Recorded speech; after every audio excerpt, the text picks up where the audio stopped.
Hey everybody, happy Wednesday. I'm Matt Dillahunty. Welcome. Thank you for joining me here on the hang up right here on the line. Lindsey Graham died, and his sister is now been appointed to take his seat. It's a widow's privilege thing. And for all the people expressing outrage and sharing it on social media, stop. You make us look pretty stupid. You make us look like we don't understand that this type of thing happens many times. I think there's like 45 times where a widow is essentially taken over a deceased elected official's seat in Congress. Um, and somebody was like, "Well, it's interesting that somebody with no experience in the Senate can come in and do the job on 24 hours notice." Yes, there's no experience required. Freshman representatives and senators come in without experience all the time. The only thing that's required is she be eligible. Now, different states have different requirements, and some of them require someone to be appointed from the same party. But especially in an election year, this is actually kind of a good thing to keep the death from messing up the election any more than it has to. Um, the fact that his sister is filling in until January is a big nothing burger. So, by the way, is the ladybug stuff and the escort stuff. Yes, it was an open secret that he was a self-hating queer. But he was a terrible human being. The people who are saying don't speak ill of the dead, I'm not. I'm speaking ill of the guy while he was alive. He hasn't done shit to me since he died. But I'm not going to miss him. And I say good riddance. Let's move on and let's work on filling his seat with someone better. Mike Johnson, the Speaker of the House, made a statement today in response to a defense spending request for the Department of War to essentially dramatically increase the Department of War's budget. And he gave a couple of different reasons for this. One is that we are fighting tyrants and terrorists around the world, and that we are fighting communism on our own shores. I'm not a communist. I have friends who are communists. I might be close to being a communist. At some point, I could become a communist. But we've been down this bullshit Red Scare before, where we learned the valuable lesson that your fear and ignorance and bigotry don't allow you to violate people's right and declare people as un-American for not holding the same views as you. But what's terrifying now is that if I become a communist, does that mean that you get to increase your military budget because now we need funding for the Department of War to combat me because there's one more communist exercising their rights as a citizen of this country and voting while there's still some option of voting? I would encourage everybody, based on the rumors that I'm hearing, to make sure you tune in. Not maybe don't tune in while it's happening, but watch the after commentary. I think it'd be nice if nobody tuned into Trump's speech that he's giving tomorrow, where the suspicion is he's going to make some claims about the 2020 election and declare Raphael Warnock and John Ossoff and some others to basically be illegitimate in the result of cheating. And it's worth remembering when this happens. A friend of mine posted I had it here, right here. Uh, this is what happened to his legal team after the 2020 election when he lost 60 different court cases in front of judges appointed by every living president. Jenna Ellis pled guilty for lying to the court. Kenneth Chesbrough lost his law license for lying to the court. John Eastman lost his law license for lying to the court. Oops. Rudy Giuliani lost his law license for lying to the court. They all were working together to try to overturn the 2020 election. They failed. Don't be duped by the big lie now. That's what I suspect he's going to be talking about, because they're going to be doing everything in their power to continue working to steal our democracy. In other news, ICE killed a few more people today or the last week or so, but I guess we just don't care anymore. I mean, it's news for a little bit. And then it's on to the next thing. I don't even know all of them, and I don't know where all of them are. I was going to say there were two in the last week or so, but there was evidently like a third one in Florida, although I don't have the details. But the main one is the one, I mean, the one in Maine, which is also the main one that people are talking about.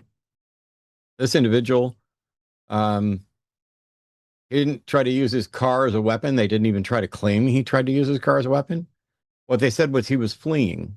Well, he wasn't the subject of their warrant. They should not have stopped him. And they violated all good law enforcement procedures by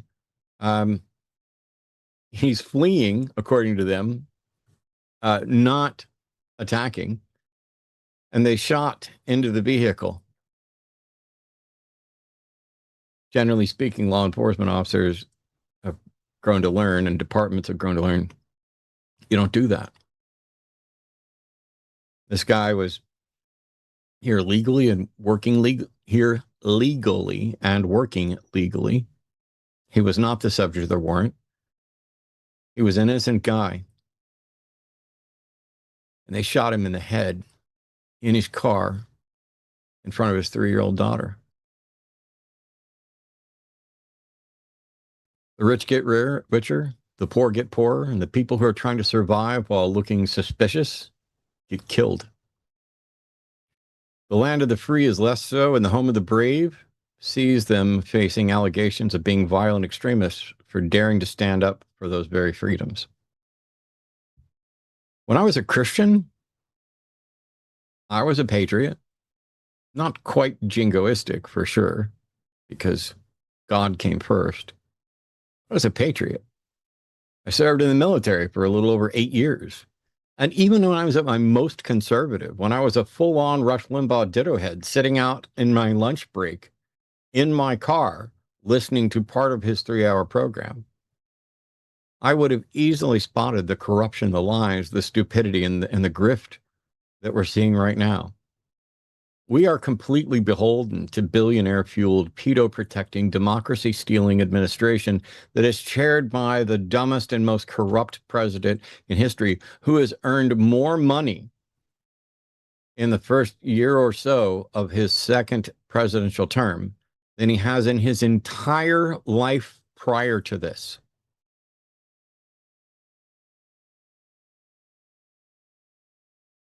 We are completely beholden to them. They get to do whatever they want. We're still waiting on adequate proof of life for Mitch McConnell. What I don't know is why the Kentucky governor can't go down to the fucking hospital and talk to the man himself. Why can't the Kentucky governor, who's now put out an ultimatum of requiring a proof of life that goes beyond a picture holding a newspaper, which people are saying is a fake, and then they're saying it's a fake because it's a copy of something that doesn't exist, and it's the meme trolling that ends up happening, and the gullible have made it so that you can't get good information. Too many people are buying into too much stuff, but why can't the governor, I don't know, FaceTime him? I mean, that could be faked. I'd rather he go down to the actual hospital, but still waiting on that proof of life. The United States Senate voted 50 to 46 to support new Department of Defense stuff that would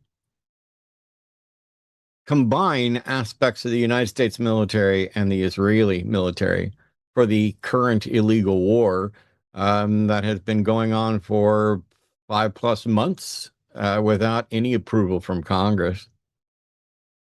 No, there is no accountability. Congress is either just saying yes or completely inefficient at getting anything done. Now, they voted in favor of it, but it didn't pass because it required 60 votes. But what that means is there were 50 people who are traitors to the United States of America.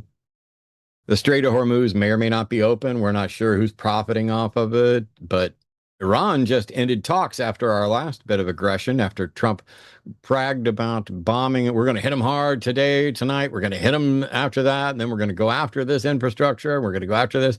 And Iran said, okay, we're done with the talks. And what are they doing now? They are launching a barrage of ballistic missiles at U.S. military targets in the area. Every individual who supported that bill is a traitor. Everyone bowing to the Israeli government and their demands and desires, while they may have incredibly decent intentions, and while we're all opposed to Hamas, they are supporting genocide. They are supporting corruption. They are supporting the very foreign powers that are working with the Billionaire Boys Club to control our country, steal your democracy, and do their best to control the world. But this stuff doesn't make sense to me. I'm former military. I'm former conservative, former fundamentalist evangelical. And I know that my views have changed, and definitely for the better, and I can defend that. But I can't imagine ever supporting any of this. I'm genuinely baffled every day at how so many of you can be so consistently irrational and gullible and evil and fail to see the basic reasoning that exposes what's going on. Can you defend it? Because when I was a Christian, I was part of the in this world but not of this world contingent. I was part of the all leaders are God appointed, render unto Caesar that which is Caesar's, sell your belongings and give the money to the poor. I didn't follow that, but nobody does. That's the part of the Bible that I think you're going to get virtually everyone to admit that they definitely shrugged that one off, but they're really, really serious about all the rest of them. Going back to Old Testament stuff, what's Micah 6:8 say? It says that all the Lord asks of you is to do justly, to love mercy, and to walk humbly with God. Our job as Christians was to share the gospel, not impose it. Our job was to be a conduit for the Holy Spirit, not someone who referenced it as a prop. Our job was to be ready at all times to give the reason for the hope or faith that's within us and to do it with gentleness and respect. So if you're out there and you're a Christian, I'd love to know, do you support MAGA? Why or why not? If you support MAGA as a Christian, I'd love for you to explain how this is anything at all. Like, don't get me wrong. I don't buy into the Jesus was this hippy dippy socialist blah blah blah and love the neighbor and turn the other cheek. And no, he also created a scourge and, went in and raided the temple, and he told people to go steal stuff, and he only allowed for divorce in the case of infidelity. The guy, if he existed, whatever stories and things are put into his mouth, I find the bulk of them to be immoral and vile. But he wasn't a kumbaya hippie, love everybody. But not all the ideas were absolutely vile. And not everything in the Bible or, within Christianity is vile. So if you're out there and you're supporting of MAGA, I'd love to know why. And if you're a Christian and you're not supporting MAGA, I'd love to know why and what you're doing to stand with those of us who are trying to oppose this. How are you cleaning up your own backyard? How are you removing the plank from your eye and your brother's eye within Christianity? And if you're a believer in some other supernatural claim, whether it's gods, ghosts, goblins, we'd love to know what evidence you have that should convince us. I am joined tonight by Dalton, the Bible guy, who can probably rattle off every verse I referenced, while I can only do Micah 6:8 and 1 Peter 3:15. But how you doing, man? Good to see you. Man, I'm so happy to be here, and you could not have said it better. I recently had a friend whose house burned down, but thanks to the atheist community on TikTok, we managed to like raise enough money for her to get a new place. Mm. Meanwhile, the Christians were messaging her, laughing and telling her that this was a punishment from God for being an atheist. It's crazy. Wow. It's weird how God punishes the people they want punished in the way that they see. Not to mention that a few Christians also lost their house in this like collective townhouse fire, but let's not focus on that. It's strange because, don't get me wrong, I'm not big on labels. I'm not fully sure what labels actually apply to me. Am I a socialist? Am I soc dem? Am I a democratic socialist? Am I close to a communist? How far left am I? I don't care. I have specific views on issues, and it seems like no matter what label I end up adopting, it's problematic for somebody until we actually sit down and talk about, hey, what's my position? And then all of a sudden they're like, oh yeah, well I'm for that. Uh, and this is the same way when you talk to some MAGA folks, when they're like, when you were, if you don't tell them what party, and you're like, hey, which of these two processes and outcomes would you prefer? They're overwhelmingly in support of the policies that they're voting against. It's like I've seen the videos before. People like they'll show up and they'll have a Bible, but they'll have it in a Quran uh, cover, bookbind cover, and they'll read from this and they'll say, I want to read you something from the Quran, and they'll read something absolutely vile, and they'll get the Christian to be like, oh yeah, that's terrible, that's terrible. And then they go, oh, I'm sorry, it was actually the Bible. And it's a great little trick that exposes them. On the other hand, all it does is show that we are tribal. And if as long as we think something is the other tribe, we're going to spin it that way.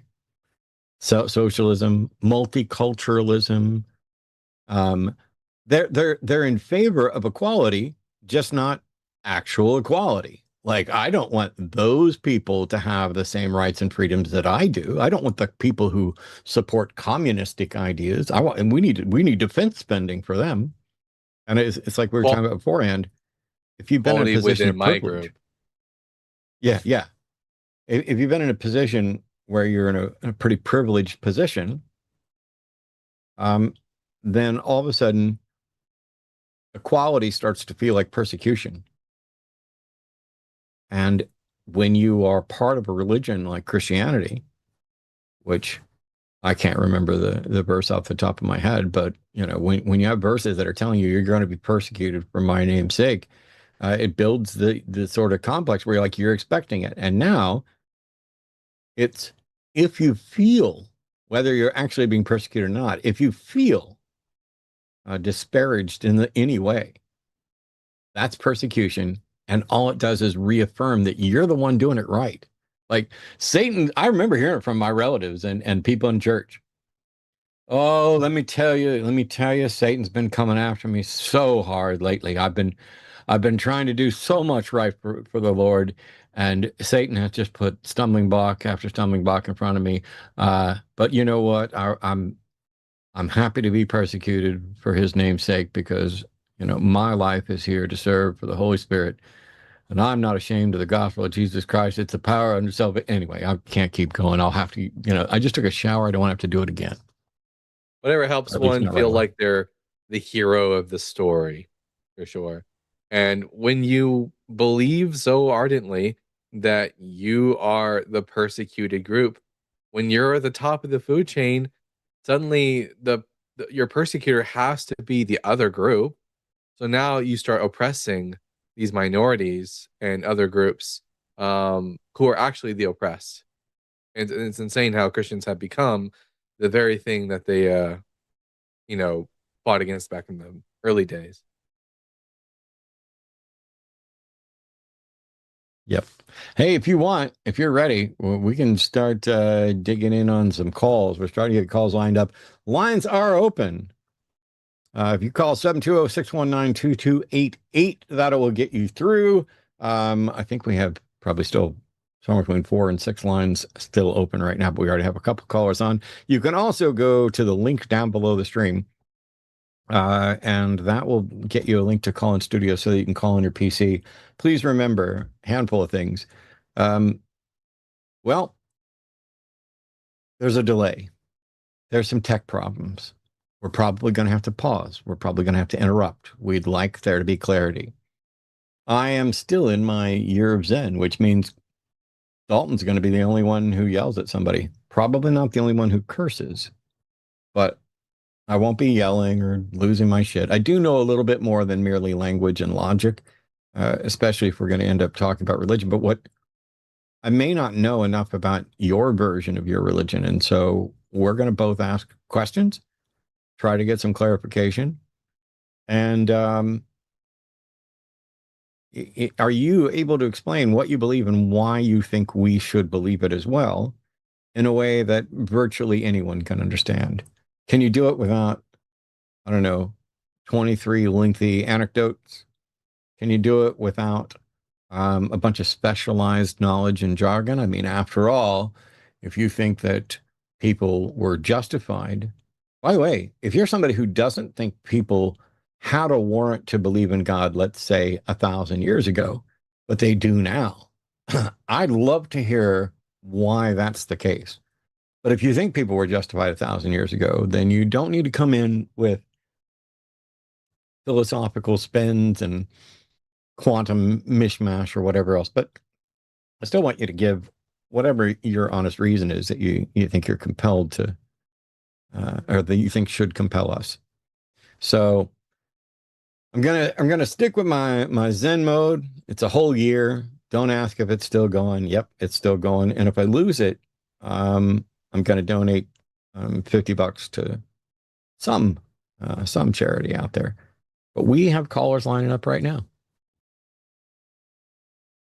Yeah, look at all these callers. This is fantastic. I usually have to wait a whole hour to get something like this. So this is fantastic. It's good stuff. And we're going to be prioritizing theists. So if you're an atheist and you're currently on hold, you may end up being on hold for the entirety of the show. I just need you to make sure you're ready for that.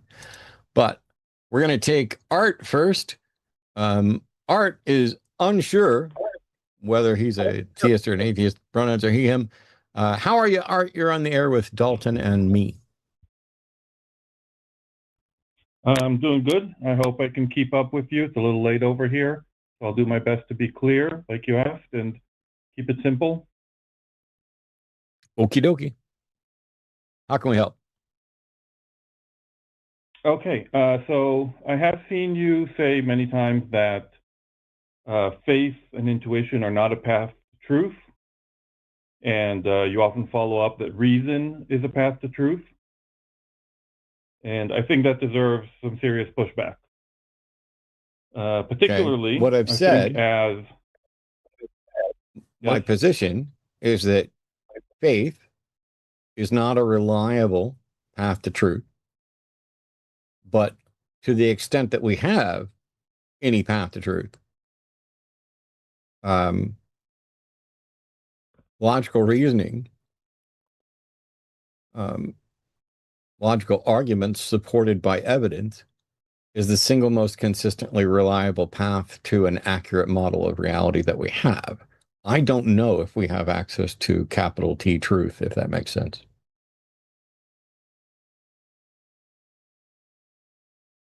Okay, I've taken notes. I've updated so I don't misrepresent what you've said.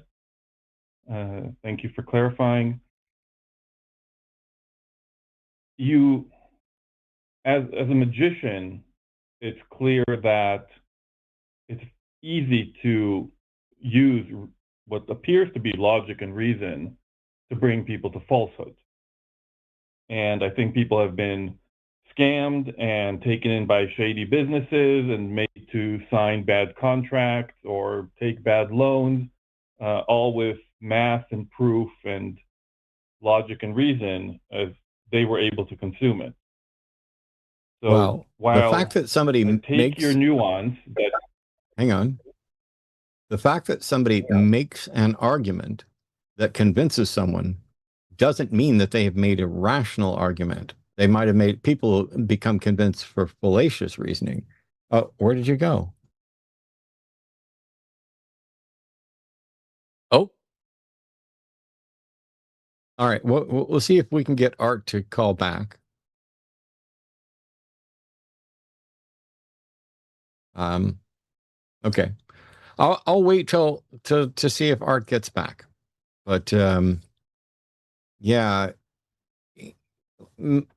performing as a magician, which I'll be at NanoCon at the end of this month, the final weekend of this month, the first weekend of next month. I'll be there performing an entire magic show with Q&A. I have new stuff, new props, and some old stuff that I just love doing. But it would be a mistake to say that I am, when I'm doing, like, so for example, one of the easiest little magic tricks, pull your finger up like that. If you can't see the screen, don't worry, you didn't miss anything. I'm not using logic to fool you. I'm exploiting your thought processes. Magicians know something that you might not know, or they know something about how you're going to try to solve a problem, and they intentionally manipulate you so that you solve it incorrectly. That's not logic, as in the reliable path to truth. That's flawed logic. That's flawed reasoning. That's exposing the holes in how we think about things. But yeah, if you think there's a good case to be made that faith and intuition are in fact reliable paths to truth, I'm open for you to make the case. I just don't understand at all. I mean, as a magician, everything you said about doing magic struck me as you don't know a thing about magic, but I might be misunderstanding what you're saying. Yeah, I've But never once thought of reason as being as being why people might get duped into the trick. I always thought it was because of gullibility, not reason. yeah, it is actually closer to exploiting their faith, their unwarranted confidence that isn't supported by evidence that this is an ordinary deck of cards, or there's not a mirror, or there's, whatever, however you imagine the trick is going to be done. And basically, a lot of it comes down to assumptions where, like, if you've seen my hands, there's an assumption that there's no way I can get my hands into a position to do anything weird like that. And yet, by understanding how to focus and refocus attention, by understanding how long it takes you to think, by masking smaller movements with larger movements, there's tons of different, it's all psychology. And so it's not, Art's back. Fantastic. All right, here we go. Welcome back, Art. I don't know how much of that you heard, but please continue. I just caught the tail end of how magic is mostly psychology. I guess Yes. you predicted a prophecy that we'd have technical problems. Apologies for that. So the reason works on people who understand it. It's a tool. And you can use complex mathematics. You can use physics to prove things according to evidence. But you're always falling back on some arbitrary level of faith or intuition or good enough. Even No, we're not. hard scientific discoveries, they'll say they've proved it to 6 nines of probability, or it has That's not falling back on faith. To recognize that we have an accuracy level doesn't mean we're falling back on faith. Faith is when you faith is the excuse you give when you don't have a good reason to believe something is true or likely true. When a scientific finding says we have a confidence of 92%, it doesn't mean that we're exercising 8% faith. No, we are 92% confident. The wise man proportions his confidence to the evidence. Science doesn't make proclamations of truth, and at no point are we talking about any sort of confirmation to absolute certainty. I don't have to, and neither does science, fall back on faith at all. The closest we get is accepting axioms about some sort of uniformity or consistency in the world, and we do that as a pragmatic thing. Yes, it's the pragmatic that's important. And when scientific papers say that it was discovered to statistical significance, there's some arbitrary cutoff for what they mean is statistically significant. 85%, Well, within 95%. within various disciplines, experts have, yes, constructed what p-values represent statistical significance. How does this in any way show that faith or intuition are reliable paths to truth? Okay, so please give me about 20 seconds here. The nuance that some scientific certainty has backing it a level of uncertainty. When we say we know this or we know that, or this medication works and it was clinically tested, there is some level of uncertainty in that claim. But behaviorally, it is brought forth in a binary fashion, and especially for the majority of people who are experiencing it, they need to just take it on faith or authority that the right work was done. And sometimes we discover those the aren't right the work was same not thing. done. Sorry, again? So you said the nuance that some scientific certainty has backing at a level of uncertainty. We know this, we know that the medicine works, it's been clinically tested. There's some level of uncertainty, but it's brought forth as a binary. They need to take it on faith, the people who, well, I'm not quite sure. You said faith or authority.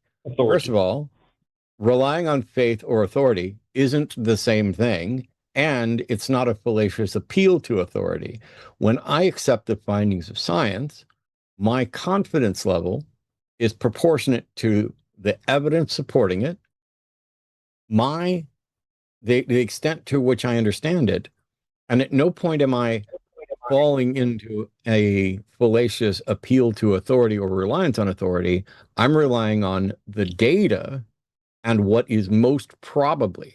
The fact that there are people out there who still think that science is peddling uncertainties means that we need to do a better job of teaching science. That doesn't do anything to show that intuition or faith are ever a reliable path to truth. I think we're speaking a little bit at cross purposes between an ideal situation and the pragmatics. In real life, a person goes to their medical practitioner, the doctor says, this is the medication to treat your specific situation. Art. Yes, people are going to trust their doctor because they have good reason to, and because they may not have another option. That is not faith as a path to truth. That is a pragmatic realization that I'm not a doctor and don't know enough, but this person is.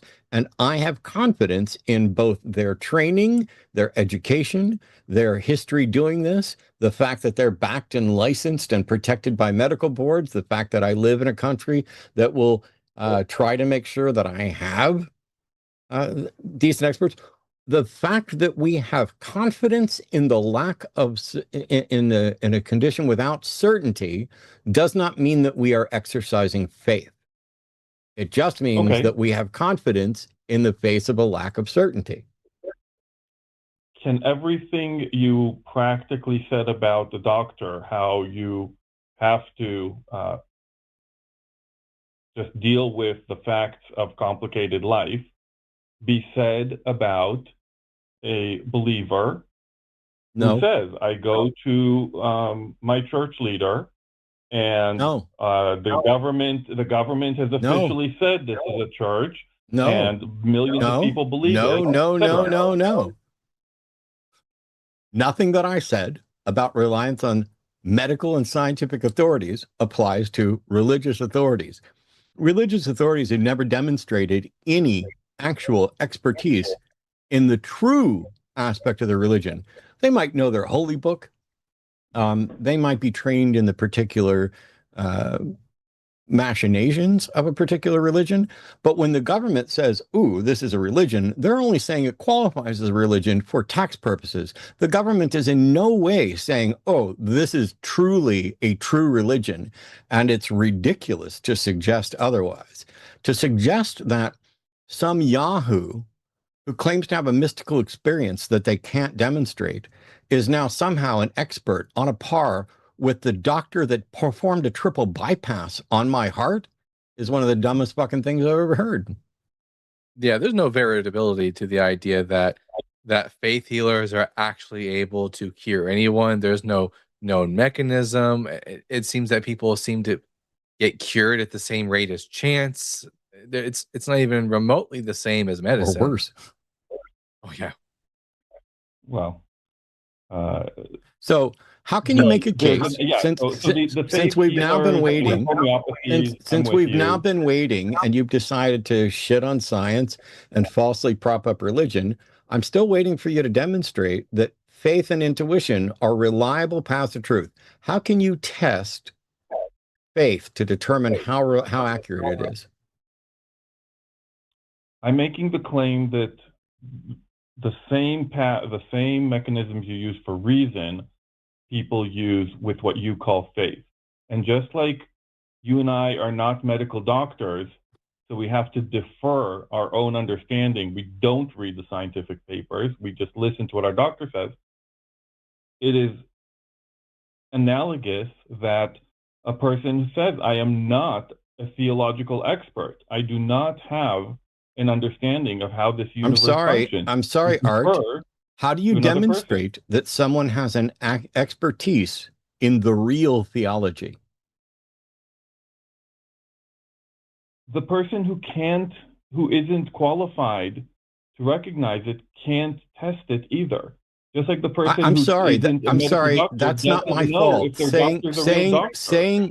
I'm sorry, Art. I'm sorry, this is confusing and difficult. But saying that the people who don't understand it can't test it either is just an admission that the people who claim they do understand it also can't test it. So my question remains, how can you test the accuracy of faith? Is it possible, yes or no?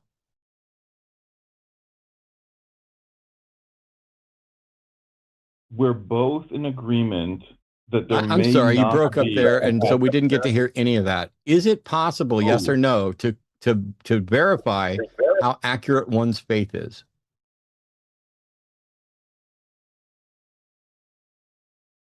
Just a second.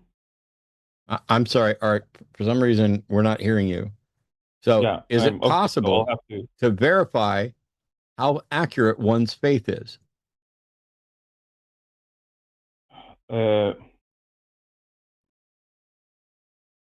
give you a no. So that okay. If it's not possible to verify how accurate one's faith is, then your entire position has just been debunked by your answer. You cannot say that faith is a reliable path to truth if you admit there's no way to verify when it's true, when it's accurate. Can we ask the same question? With the science, reason?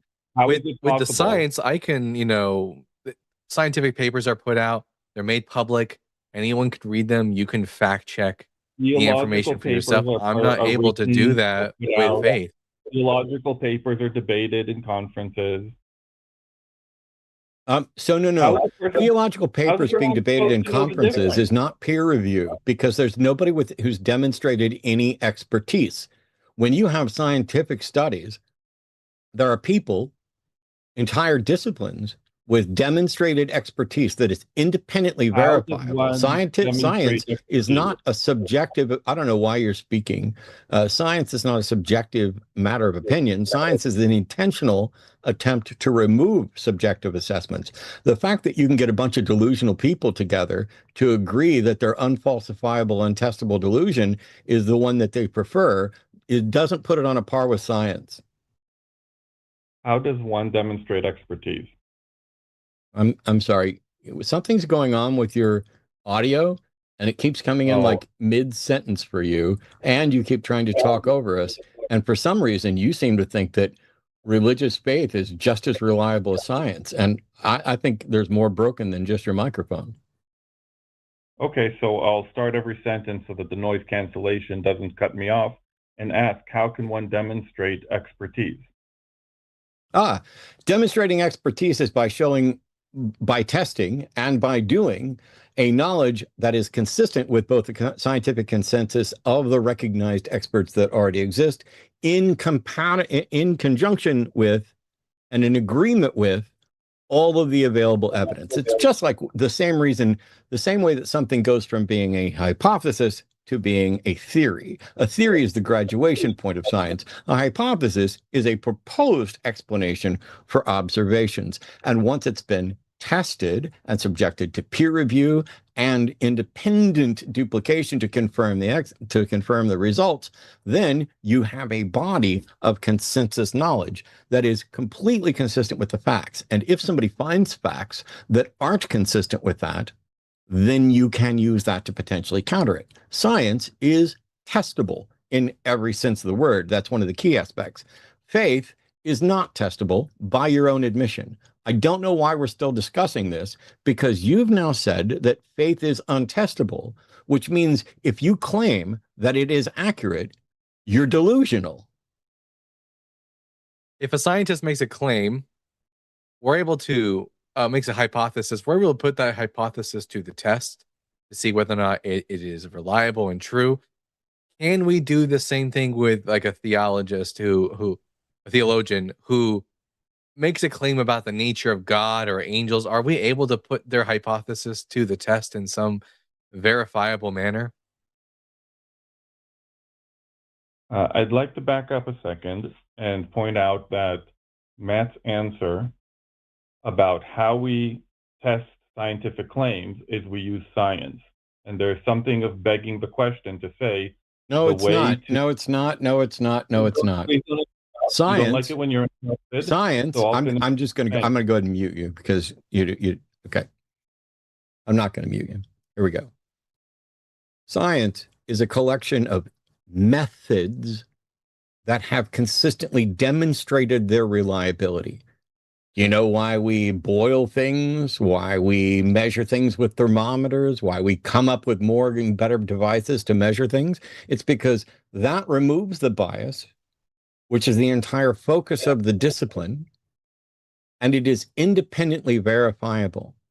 Nothing about any religion, any God, any supernatural claim is testable, falsifiable, or independently verifiable, which is why even within Christianity, even within a collection of people who are pointing to the same 66 books, there are over 1,000 different denominations that disagree on every single point of doctrine. And every single time that we've attempted to test the efficacy of prayer, it fails, or anything else in the realm. It is Art, I'm struggling because I don't know how anybody can seriously sit here and acknowledge that faith isn't testable and then try to pretend it's as reliable as science when you admit that you have no way to verify how reliable it is. We can tell how reliable sciences are. That's part of why one particular study gets included as science and another particular study doesn't. It's why there are things like pseudosciences, the various homeopathy, because homeopathy has been tested and it's fake, it's a fraud, it's bullshit, and so is Reiki and any number of other things. And it's not because they don't comply with science, it's because they do not demonstrate reliable, testable results that are independently verifiable. Science isn't some orthodoxy and your religion just didn't make it. No, science is every single method that can, in fact, be tested, falsified, and produce consistently reliable, independently verifiable results. That gets to be science. If any religion, if any faith-based discipline could actually verify it, that would be a science. It would be an entirely new discipline of science. I'm sorry that your religion and your faith don't qualify by your own admission, but if you sit here and just keep attacking science and pretending that science is just as gullible as you are, I'm going to have to let you go. Well, I didn't realize that you would use the Socratic method so hard by taking an answer that you extracted from me and browbeat me with it this many I'm times. I sorry. I didn't know retract you were going to my whine like a little baby when you got exposed for advocating for faith and then admitting that you have no way of testing it. You want to cry harder? Yes, I do want to retract what you keep saying is an admission. When I said I would give you a no after you forced a yes or no, when the answer is more complex. And everybody knows The that answer this, is not more complex. The answer is not more your complex. wife, you That must answer yes the or answer is no, not more is not a complex. reasonable That's way. an absolute lie. That you're lying because something is either testable or it is not, correct? You're setting it as if I have to answer No, no, no, no, quickly and no. only with No, no, no. I'm you. sorry. This is a And basic this is logic a 101 deep test that you're question. failing. No, Is it? no. Listen, Basic listen very logic carefully. 101 Listen very carefully because failed you're many either going to times look in class. really, really stupid here in a second, or you're going to wake I'm not up. worried about looking stupid. Looking I know stupid's you're not not. worried about looking stupid, but I'm worried about you wasting more of my fucking time. So here, let me mute you so that I can maintain my zen. Here's the simple question. Is it true that everything is either testable or not testable? Are those the only two categories that something can be in? The testable and not testable categories. Are those the only two categories? Yes or no? No, those are not the only What two is categories. okay? So let me explain this to you because I'm sorry. Let me explain this to you because you just denied that a direct logical negation of A and not A is in fact exhaustive. And Could Gödel possibly showed be that the third not every option. statement has a truth or false value. Every I didn't say sufficiently no. system Art. does not No, I have didn't say just true or two. false. I didn't Oh, say true or false. I said A or not A.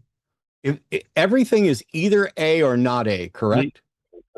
that only works if A is a proposition Nope. that has a truth No, it value. doesn't. No, it doesn't. I'm sorry, you're just completely wrong. No, then Everything I'm is going to either have to A. educate you. Okay, I'm going to mute you and then I'm going to school you like the little whiny, confused person you are. Everything is either true or not true, but everything is not either true or false. What did he say? How can that be? It's because there are subtleties in language that you are playing with. And the way we avoid those subtleties in language is by saying things like A and not A. The law of identity, non-contradiction, and excluded middle demonstrate that everything is either A or not A, and nothing is neither or both. That's the entirety of identity, non-contradiction, excluded middle, which means that something is either true or not true. That doesn't mean that everything is true or false, because some things don't have a truth value that is discernible. An apple is not true because an apple doesn't qualify for a truth value, because a truth value is attributed to a specific category of things. But it is the case that everything is either testable or not testable. And you have to sit there and define testable. What is testable? The way we're using testable, it means this is a proposition that can be investigated, verified, and attempted falsification. So if you said, is a coconut testable? No, because a coconut isn't a proposition that can be verified or falsified. Everything is either testable or not testable. There's nothing you can point to or name that doesn't fall into one of those categories. You want to pretend, oh, no. You can't ask whether this is testable or not because this isn't even in the category of things that could be testable. Not my fucking problem. You're the one that's here advocating for things that aren't in the testable category. And you know what that makes them? Not testable. So let's go ahead and wrap this up, Art. It's pretty simple to me. Okay, so just as a nuance of language, you can't say apple is true. Can you help me a second? What was your example with the true or not true? Is an apple true or not true? Right.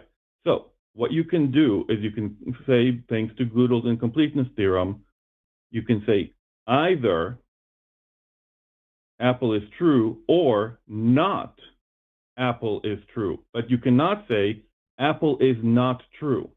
It's important where you put the not. Either the whole statement. Yes, that's what I was just isn't lecturing true. you on, that it's important where you put the not. So everything either fits into the category of things that are true, or they fit into the category of things that are not true. And an apple No. fits into the category of things that are not true.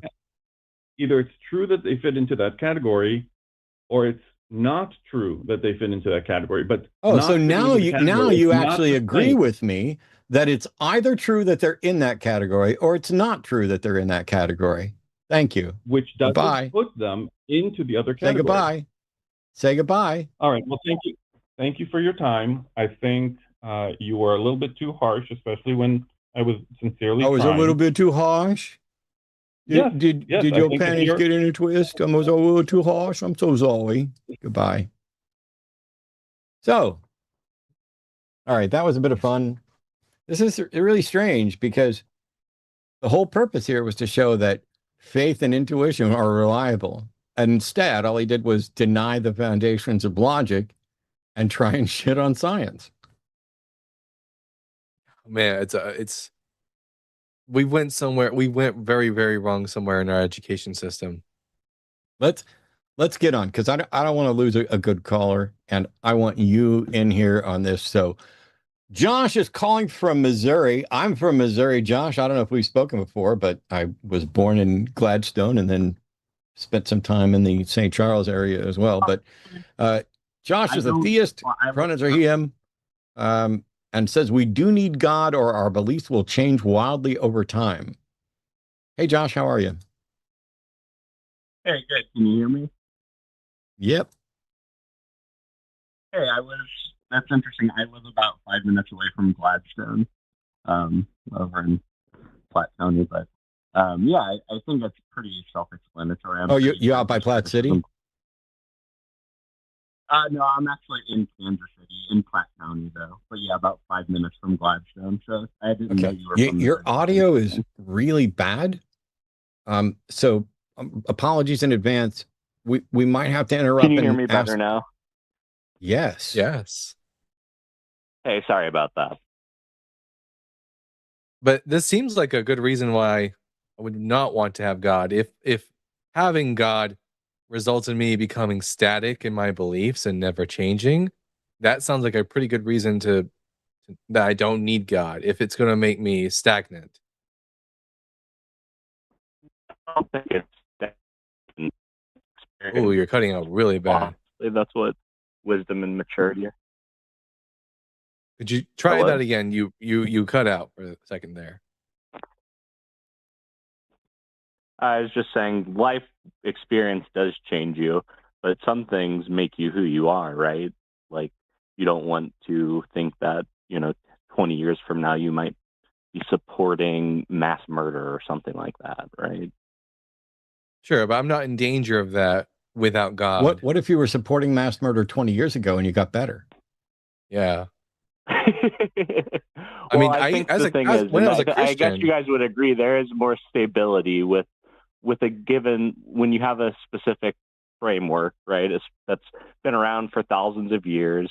You have more stability. I wouldn't want stability if it was a stable Nazi. I don't want stable fascist regimes. When I was a Christian, you do want some stability, correct? No. What I want is truth. I want to have as accurate of an understanding of the world as I can. I don't want to be static. I don't want to stay. I'm not afraid of changing my mind. Ironically enough, Josh, I used to be in favor of genocide when I was a Christian because I thought that there were instances in which it was okay for whole people groups to be wiped out, the Amalekites, and I've changed my mind, and that's because I got away from the God belief that I think it's no longer justified to wipe out a group of people. What makes you believe that genocide is wrong? What led you to believe that genocide is morally wrong? Yeah, by wrong is just a shorthand term that refers to something which is detrimental towards a specific goal, and my goal is the fairness and well-being of society. So genocide is detrimental towards that goal. Well, you currently feel that, but there could crop up an instance where you believe genocide is actually helpful to that cause, right? No, I cannot. Could you provide an argument for that? And what circumstance Well, would genocide be? Give me exactly what is Like, it? for What is example, it? Your moral how would proposition that makes genocide always wrong? Explain that to me. Then I'm happy in to that give you an example where in that genocide would wiping out a not be people helpful in that wiping out goal. a people group wiping out a people group will never be beneficial towards the well-being and fairness of that people group. Did you make an argument that it could be? To the benefit of that people group. So what if there are two people groups that are in conflict with each other, right? Then there can be instances where it's beneficial to wipe out a whole people group. Like we wiped out all the Whoa, Nazis. where? We imprisoned them. We executed them. We killed Nazi babies? We were killing the babies of the Nazis? When were babies can't be Nazis, Bubba. Yeah, so it would be wrong to just wipe. First off, the Nazis are not What an did you say, ethnic. Bala? Nazis. We killed Nazis. We executed them. We wiped them out because they were at odds with the Jews.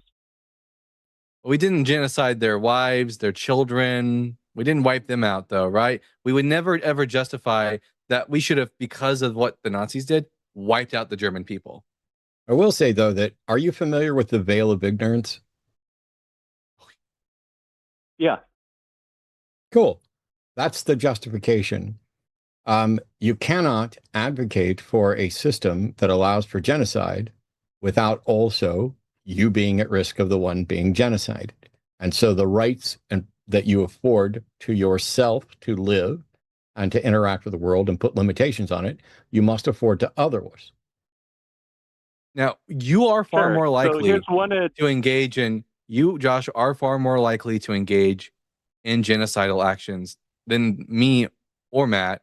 If you thought that God, and you believe genuinely that God told you to band up with a group of Christians and go and wipe out this people group, would you do it? If I thought that God was talking to me, is that what you're saying? Yeah, if you believe that God genuinely asked you to go forth and to wipe out a people group, would you acquiesce? What would you do that God was telling you to wipe out? You'll need to restate all of that. I'm sorry, your phone messed up. I would go see a psychiatrist if I thought God was telling me specifically to go wipe out a people group. What would you do? In the hypothetical I gave you, was telling you to wipe out a people group. Well, no, in the hypothetical I gave you, you know that this is in fact God. Okay, so in the hypothetical I'm giving you, you believe Josh, that you God need to answer the hypothetical he just gave you, not come up with a different hypothetical. I already answered it. You haven't actually, Josh. You created your own hypothetical. Josh, yes, you said you'd go see a psychiatrist. So even if you knew that God was talking to you, you would just go see a psychiatrist? I've heard you answer this. I'm sorry, your phone just broke up again, but I suspect you were trying to. Psychiatrist. I'm sorry. The question's really simple. If you knew that God was telling you this, you would go see a psychiatrist. Is that what you're saying? Correct. And that's the exact same answer you've given in the past. Okay. Well, first of all, your phone's still breaking up and mechanized, but the answer that I've given in the past is irrelevant. We're asking you for your view. Are you just parroting me? Because I don't need you to parrot me. I need you to defend your view. The problem with your answer, Josh, is that by you saying that you would go see a psychologist, the only reason that I don't know why you're talking. Nobody can understand a thing you're saying, Josh. Yeah. The reason you would go to a psychologist is because you don't actually think God is talking to you. You think you're having a mental breakdown. If you really believed God himself was speaking to you, there would be no necessity to visit a psychologist. So already in the answer you're giving me, you're not answering my hypothetical. You're creating your own hypothetical where you are having an auditory hallucination. But that's not what I asked of you about.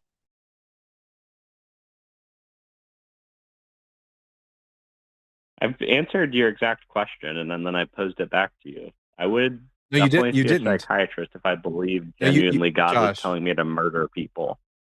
I think Josh, you're a not think. liar.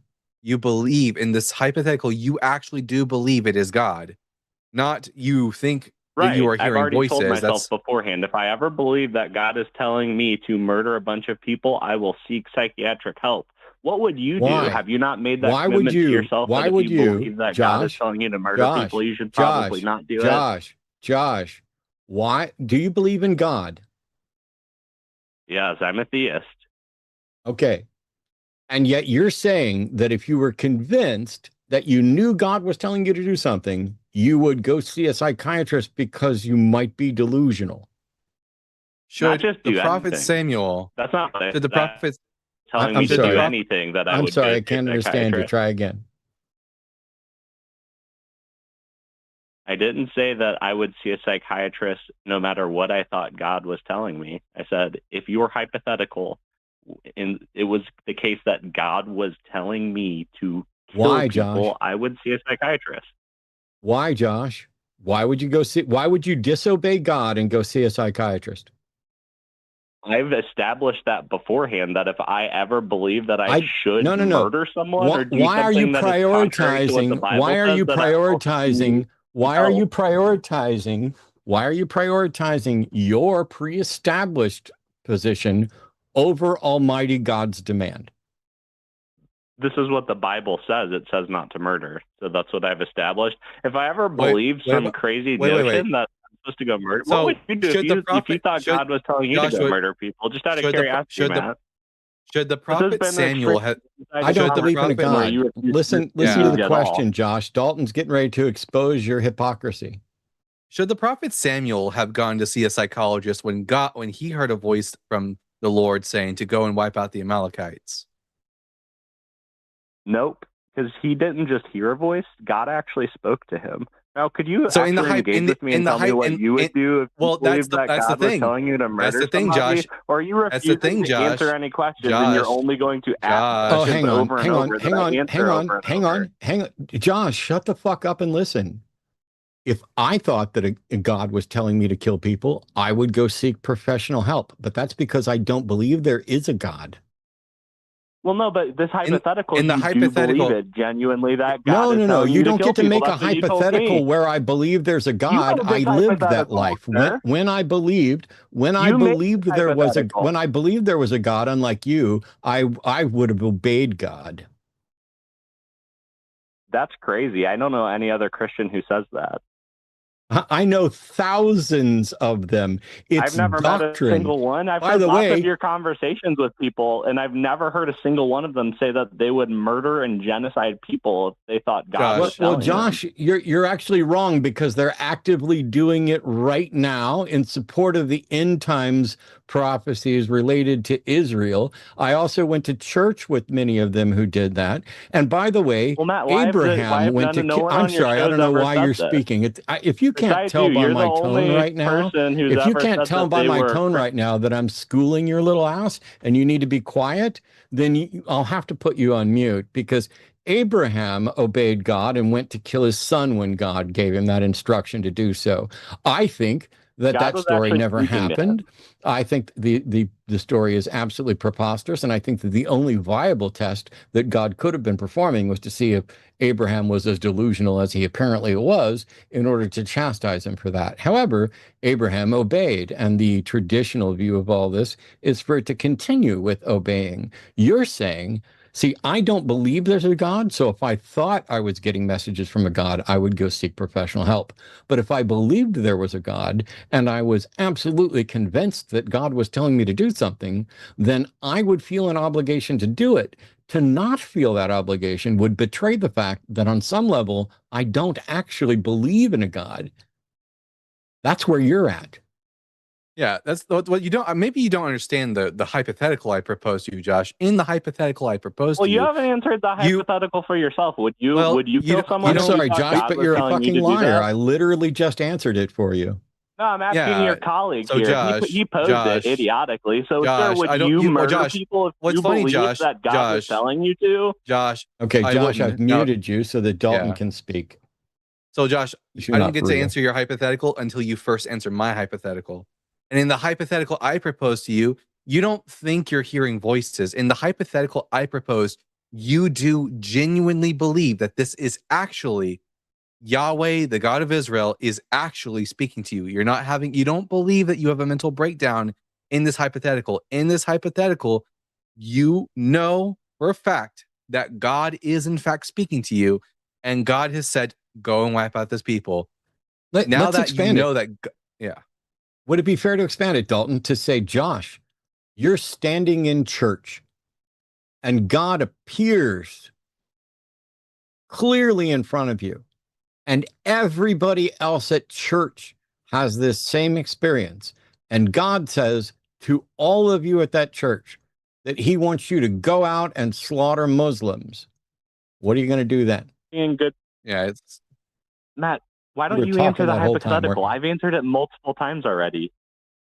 you No, haven't, Josh. Why Josh. can't you No, answer the Josh, you haven't. hypothetical that I've answered Okay, multiple times? Josh, here, I'm gonna have to mute you because you're really stupid, Josh. And I'm sorry. I hate that was somehow done to your brain, that an otherwise reasonable person is decided to be stupid and dishonest in deference to an idea. We changed the hypothetical to make it more clear. And so we're going to need you to buckle in and do your best to focus, put on your big boy panties, and answer the question. If you were in church and you and everyone in your church experienced what you all were completely convinced was Almighty God appearing before you and instructing you all to go out and kill Muslims, the question is, what would you do? You are still muted. I'm going to unmute you. What would you do in that scenario? This is a different scenario because you've been dishonest. Please answer this scenario. I'll unmute you now. And once you actually answer the scenario, This exact scenario- then I will answer your scenario. And then you'll answer this exact scenario, okay? I'm sorry, your phone broke up. Are you going to answer this or not?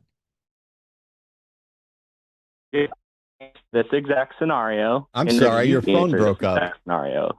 I'm sorry that you're technologically deficient. Answer the proposition. Answer the proposal. What would you do in that scenario? I would seek another Christian's opinion. What would you do? I literally just told you everybody there shared that You experience. said everyone at church. That's not every Christian, you stupid shit. Oh, hi, Josh.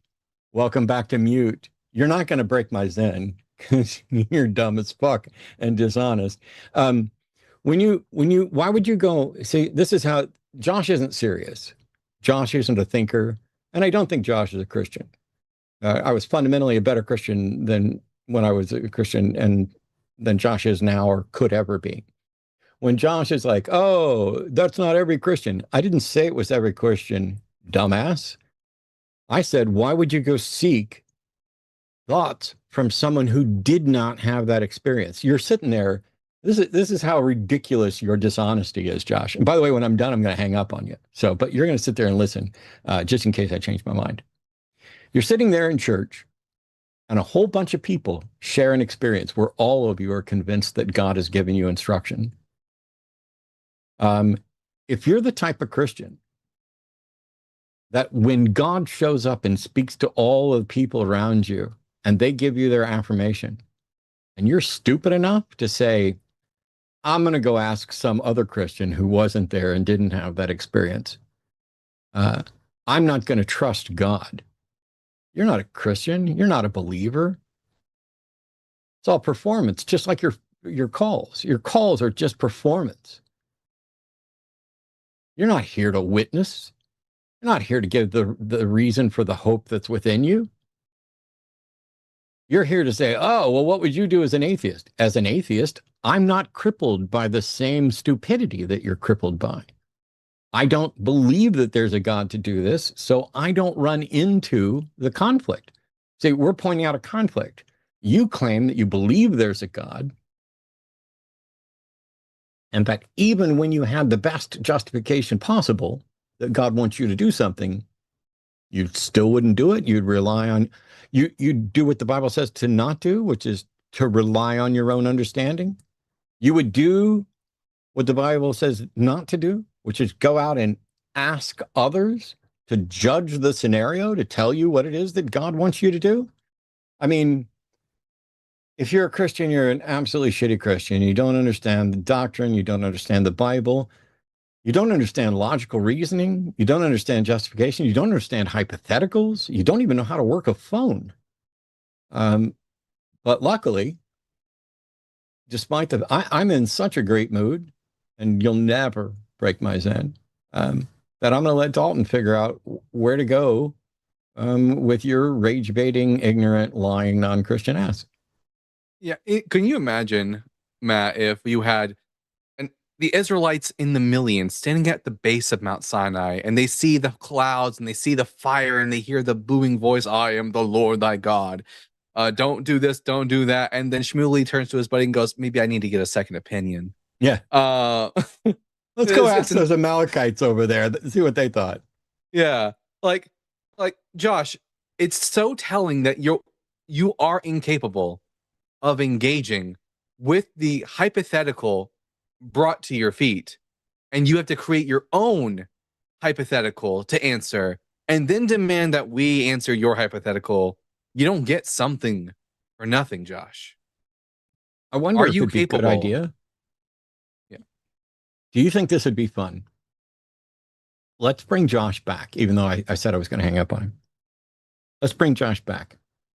And let's have Josh just straight up ask us his hypotheticals. Yeah. And we'll just answer them the way he refuses to. It's going to be so easy. Here we go. All right, Josh, what's your first hypothetical? I'll just go with the exact same one that I just answered from you. In that hypothetical, you're a believer, but in that hypothetical, I'm not. Are you asking me what I would do if I was a believer? No, this is the hypothetical. Just like you're saying, in this hypothetical, I'm sorry. Everyone's saying that you get you could murder I'm someone. I'm sorry. I'm literally asking you. Wow, you're in such a hurry. It's your hypothetical.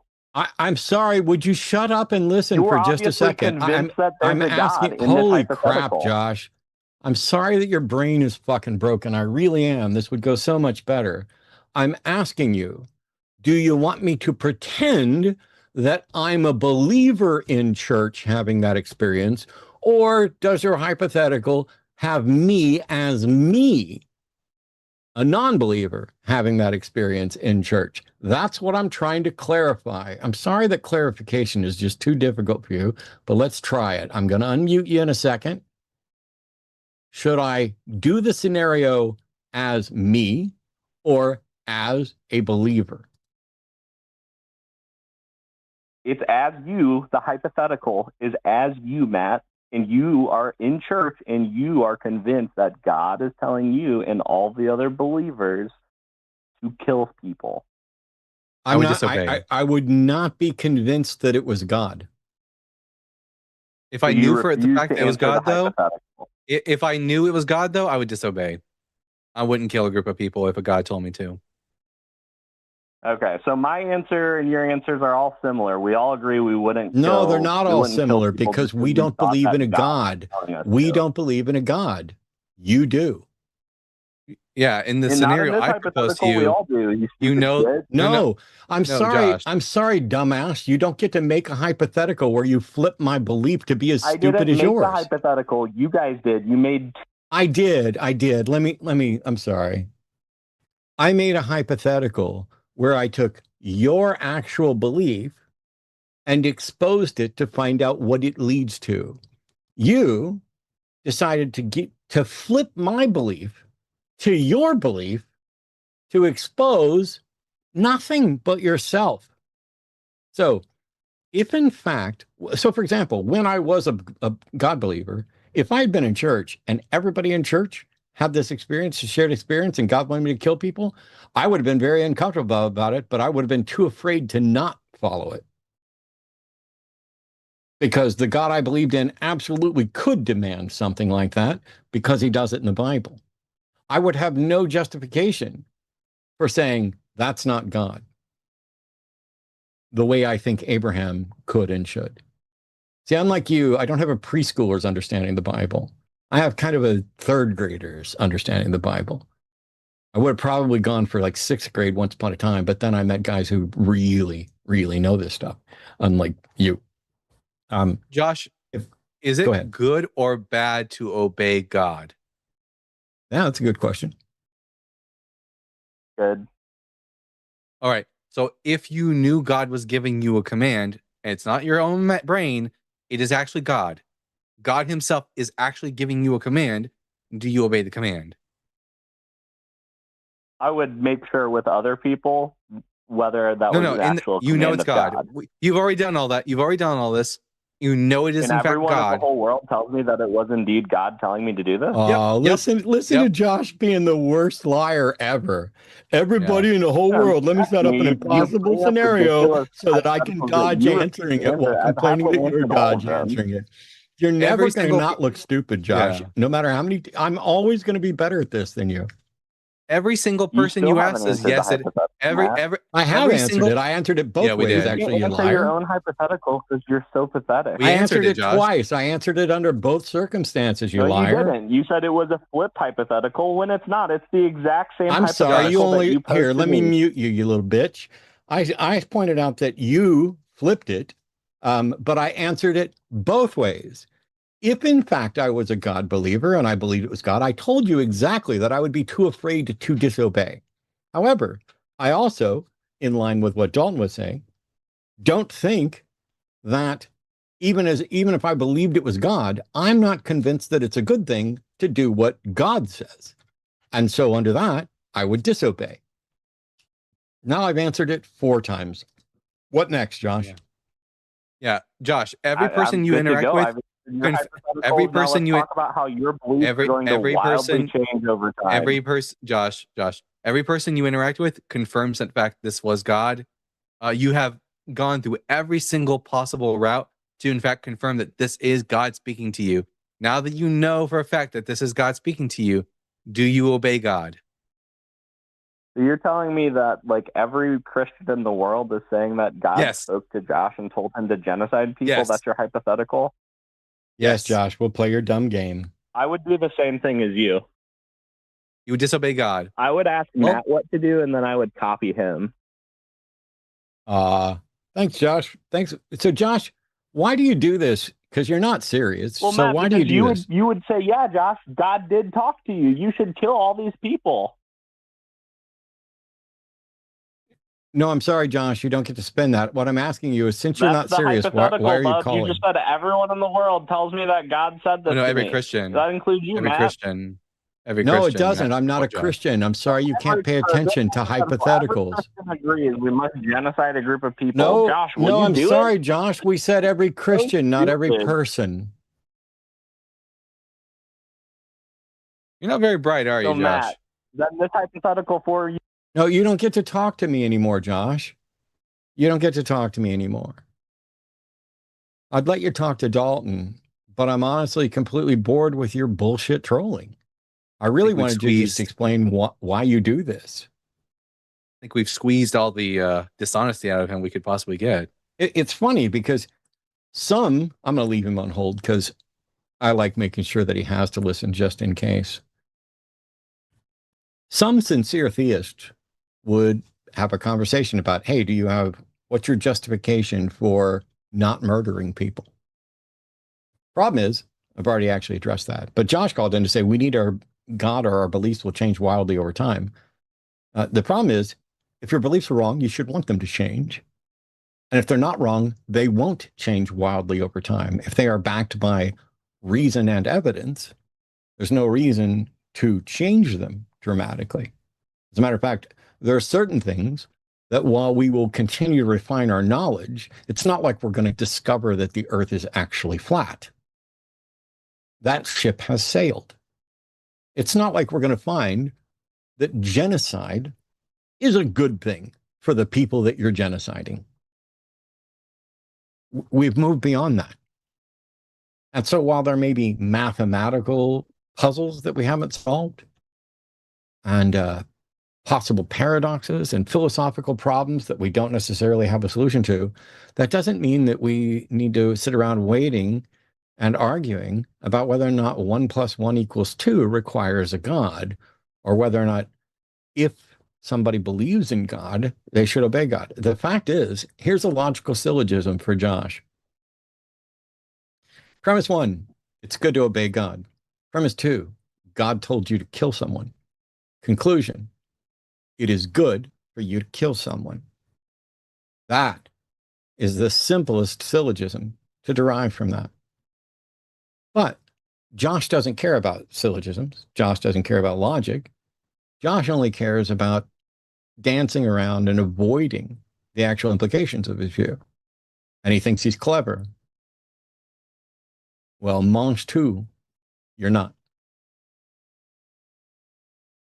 All right. Beautifully done.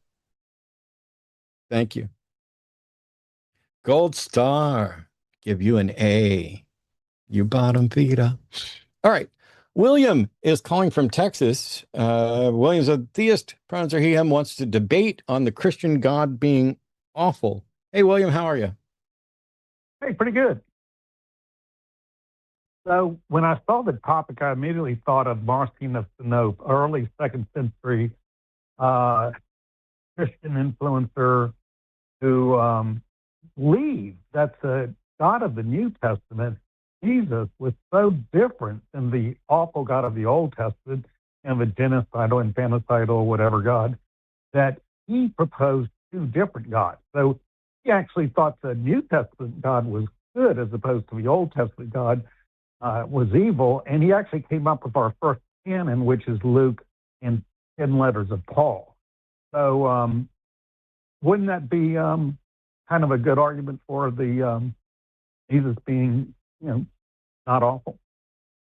I would actually disagree with this position. I think the God of the New Testament is infinitely worse than the God of the Old Testament, because at least in the Old Testament, when God genocided you, everyone goes to the same place. You all go to Sheol, or you all just cease to exist, depending on which biblical author you're looking to.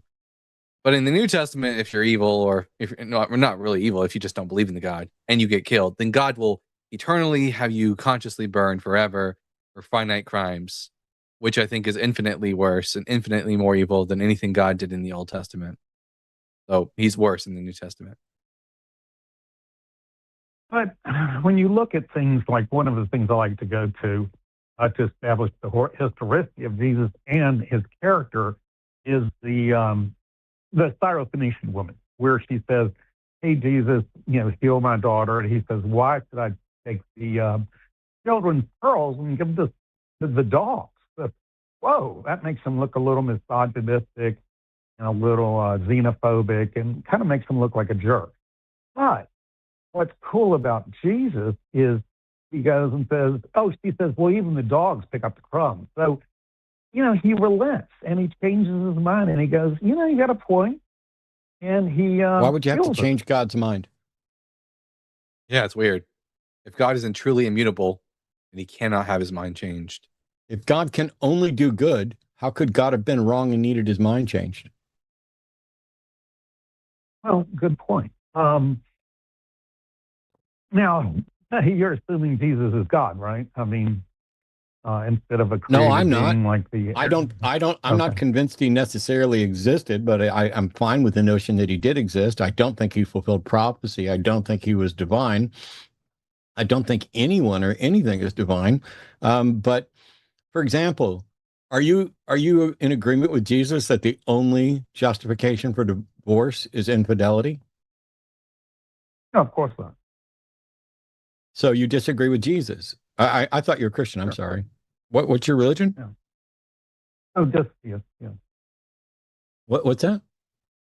Just see, it's not a Christian. Was a Christian, but Okay. you know So the why would you, as a non-Christian, call in to debate on behalf of the Christian God not being awful if the first couple of questions we ask you, you disagree with him? Don't you think it would be awful to tell people that they can only get divorced in the case of infidelity? well, of course, but Well, what then you I'm think the trying to Christian God do is awful. So why are you calling in when you agree with us that the Christian God is awful? Well, the challenge is to tease out what actually Jesus said. You're familiar with the Jesus seminar. Why? That Why? tries to tease out No. what he said. And William, if Jesus isn't God, why the fuck should I care what he said? Yeah, it was just a random Jewish guy from the first century who had maybe good things to say, but also mostly bad shit to say. Some good stuff, some bad stuff, not important, not God. Why does anybody care what he says? because his character, like when he said, hey, why could I not heal people on the Sabbath? Why isn't that more important than, you know, your Do you think he laws actually and your healed people? traditions? So, huh? Do you think he actually healed people? Well, that's the question, though, isn't it? If No, he no, no. did, and he Okay. broke Sabbath, When I ask you the question and you say that's the question, so I'm gonna slip back because Dalton's going to be able to assess Jesus' character better than I am. But you could pick things that Jesus did, and all of us would say, "Yep, that was a good thing." And you could pick things that Jesus did, and all of us, I presume, would say, "Yep, that was a bad thing." And so, if here's the question, William: was Jesus a better human being than me? Oh, wow. That's a tough one because he did do things which were kind of dirty, okay? But, you know, like when he's with the Spice Girls, you know, Mary and Martha, he sits there and listens and says, look, Mary, you've done the right thing. You're listening to me. And he seems to be kind of a cool guy, right? What? No, that doesn't sound And I cool. think that doesn't sound cool at all. Hey, listen, if we take Jesus' words for what he says in the New Testament, one thing we know about Jesus then is that he was very in favor of the law of Moses, believed that it was good, holy, that we ought to follow it. And the law of Moses has some utterly despicable tenets in it, such as putting virgins to death because they don't bleed on their wedding night, or owning slaves as property. You know, Jesus was in fact in favor of the law of Moses, as he says in the Gospels, then that would make Jesus a not great fella. well, that's actually an excellent point. And obviously in Matthew, it says, not a jot or tittle of the law. He believed in the law of Moses. But he broke the law of Moses, obviously, by breaking Sabbath and Well, so not forth, really. and healing. Not really. Within Judaism, it is permitted to heal people, even giving medicine on the Sabbath. It's a principle called pikuach nefesh, the preservation of life. Any Jewish scholar, for example, if you get a copy of the book of the Jewish Annotated New Testament, they will alert you that this is perfectly in line within Judaism. You're allowed to break the Sabbath in order to perpetuate life. So Jesus was in favor of Jewish law. What about instructing people to steal a donkey? Well, is that historical? I mean, you know, obviously the It doesn't- writer was trying to fulfill that Zechariah prophecy. William, you don't get to do is that historical? You can say that for literally everything. I don't know why you pulled that one out for this. I don't think this story about stealing a donkey happened any more than I think he was crucified and resurrected or walked on water or any of those things. But Dalton was listing the problems.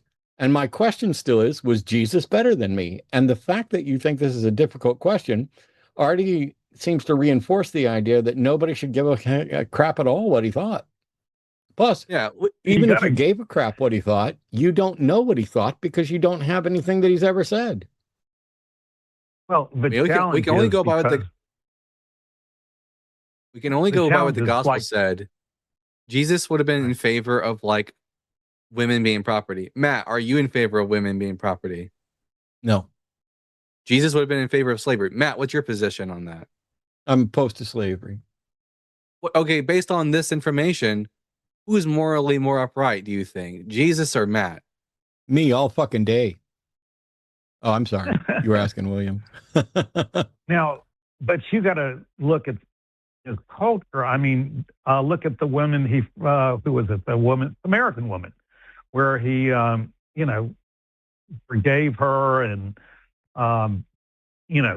she just was I'm telling sorry. everybody about him, and he We- had close disciples. Mary William. Magdalene, he had close women. He elevated William. women, did he? William, I don't know.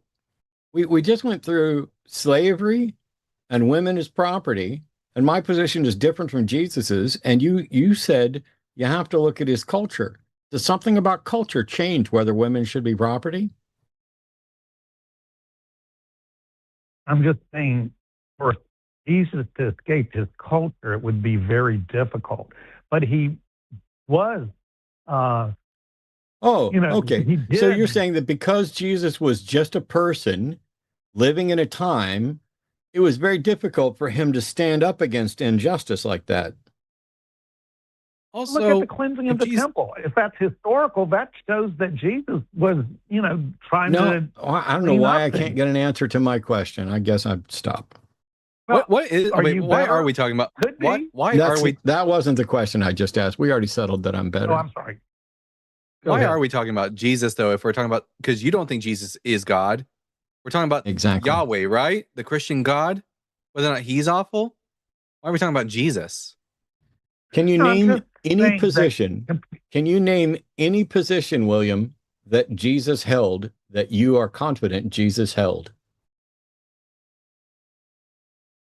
Well, I think the cleansing of the temple, that the hypocrisy of the money changers was a problem. Why are for you him. confident that Jesus held that position?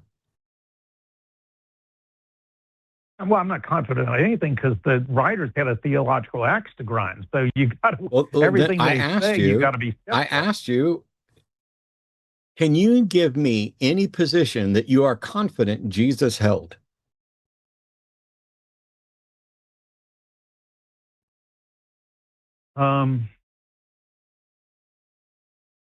Well, that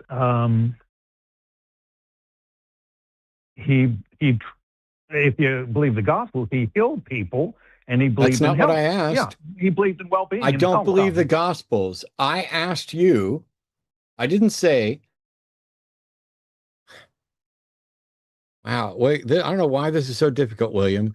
Yes, if you believe the Gospels, I can list countless positions that I'm confident Jesus held if we begin with the assumption the Gospels are a reliable record of his words and deeds. However, we don't get to make that assumption, which was my entire fucking point. So when I asked you if you could come up with any position that you have confidence Jesus held, you subconsciously seem to realize that the answer is rightly no, but because you're afraid to say no, you go with, oh, well, if you believe the Gospels. Okay, William, should we believe the Gospels are an accurate record of what Jesus said and did?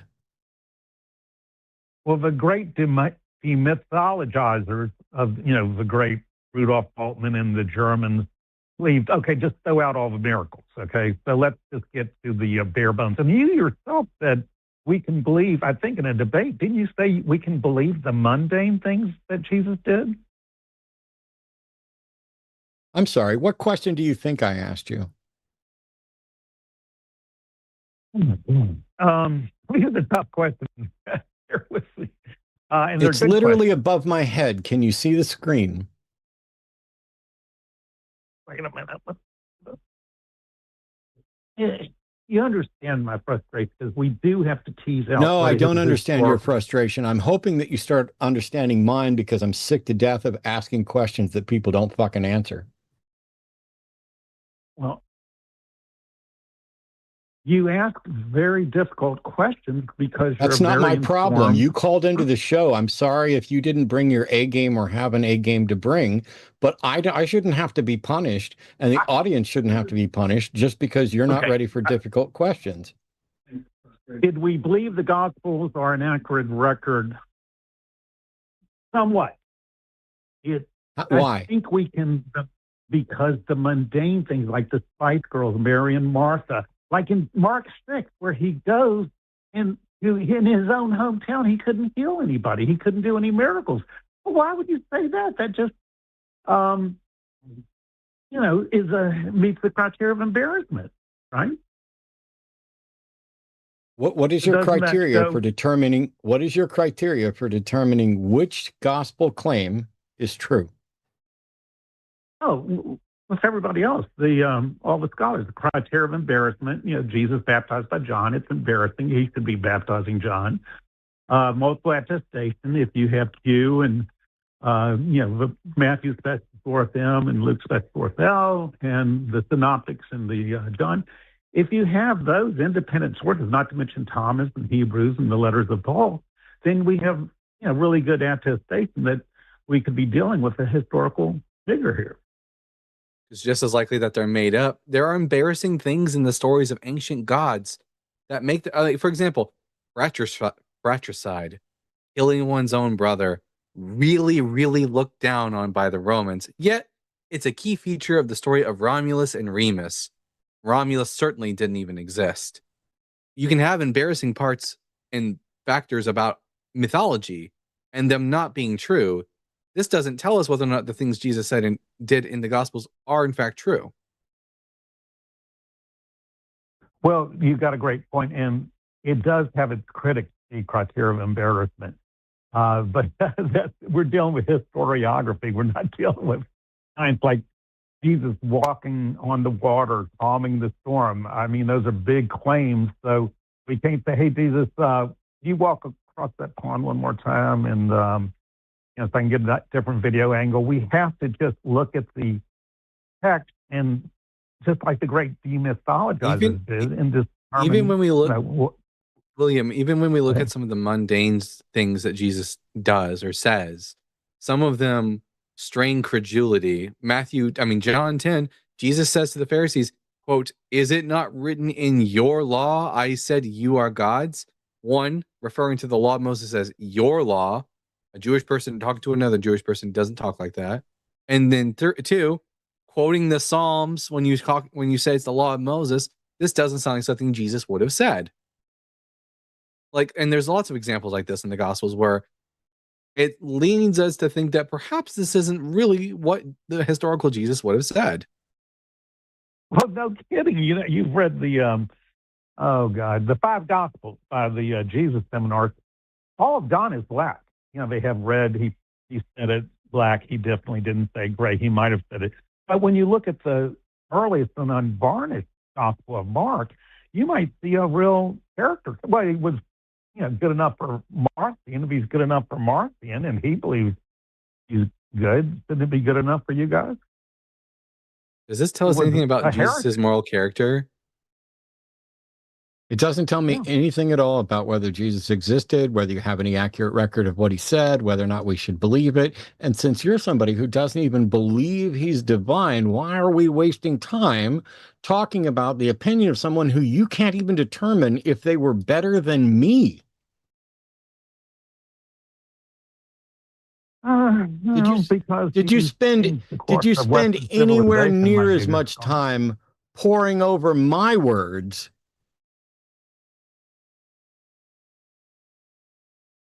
Yeah, I mean, there's just instances where, Jesus forgiving Peter, who, that might be legendary. Wow. Dalton, of Tiberius, I'm done and you can steer because I am absolutely exhausted from never having my fucking question answered. Just going on to whatever the next random deflection is to tell me more about Jesus when I'm asking why the fuck we should care at all about Jesus. I'm over it. I think it is interesting that the last thing that William brought up was Jesus forgiving Peter after the resurrection, which clearly didn't happen. Well, if you believe in the post-resurrection appearances, and I know those are up for grabs, but you don't, do you? I mean, we weren't. Well, if you believe this, anything. If you believe this, I'll pull monkeys out of my butt. Unfucking believable. I'm just saying that if You're just that blabbing. is true- You're just absolutely spouting useless, pointless things. Next time you want to call up and ask about the Christian God being awful, maybe we should spend time talking about the Christian God and not Jesus. Matter of fact, William, the only thing I care to have a talk to you about right now is what God you believe in and should we believe it. You want to have that talk? I believe a God that intervenes in history, and obviously the origin of life, creation of the universe, the Hayward explosion. You know, all those are evidences that God might have intervened in his Might have or creation. did? Well, we don't know. It could have. Or I'm sorry. origin of life, I'm sorry. You know. William, you believe he did though, right? And that's just me. I mean, I'm not an expert on origin I of know life it's. or the. Did you think Yeah. Did you think I was delusional enough to think I was talking to several other people when I asked you that question? No, you're not delusional at So, all. well, thank you. I don't know how you determine that, but I'll go ahead and take it. William, do you care if your beliefs are rationally justified? Of course, yeah. I wouldn't spend so Okay. much time on. Please pause, calm down, because you say, of course, like anybody would say yes. And trust me, as the guy who's done this for decades, they don't. Some people prefer comforting beliefs, whether they're true or not. So, whether they're rational or not. So, if you're an advocate of rational beliefs, I'm assuming you have a rational, you think your belief in a God is rational, correct? Yeah, Do you have evidence to support this rational belief? of course. That What is the the creation of- evidence? What is the evidence that you believe in the God that actually created life? well, the improbabilities of the universe. First of all, it has to, have carbon, which is just a big minor miracle there because, as Fred Hoyle Yeah. said, it looks like a William, super intellect is William? monkeying with physics. William, I asked if you had evidence. I didn't ask if you could argue that it was unlikely for it to happen without a God. How did you determine that it's more likely to happen, that it is more likely the actual result of a God? Because, for example, I can shuffle up a deck of cards right in front of you and I can deal you out 13 spades, and you won't know whether or not I cheated. It would be improbable for you to get that hand, but not impossible for you to get that hand. And so if you got those cards, you would say, I think it's highly improbable that you dealt these fairly. I think it's likely you cheated. And that's because we can do the calculations, but you might be wrong. What makes you think it's likely that a God could possibly be the cause of life? I don't know that a God is even possible. Like the creation of proteins, let's say 150 amino Jesus acid Christ. polymer. The I'm chances, sorry, according to- William. I'm sorry, William. But I asked why you get to consider God a possible explanation. There is no unlikeliness that makes a God likely. So why do you get to consider God a possible explanation? Well, because, like I said, it's the chances, according to the Discovery Institute, are 10 to the Jesus 77. I mean, Christ. that's basically saying it's Jesus it's Christ, William. How many impossible that times do I have to explain the same thing? If something is incredibly unlikely, how do you determine that a God is more likely?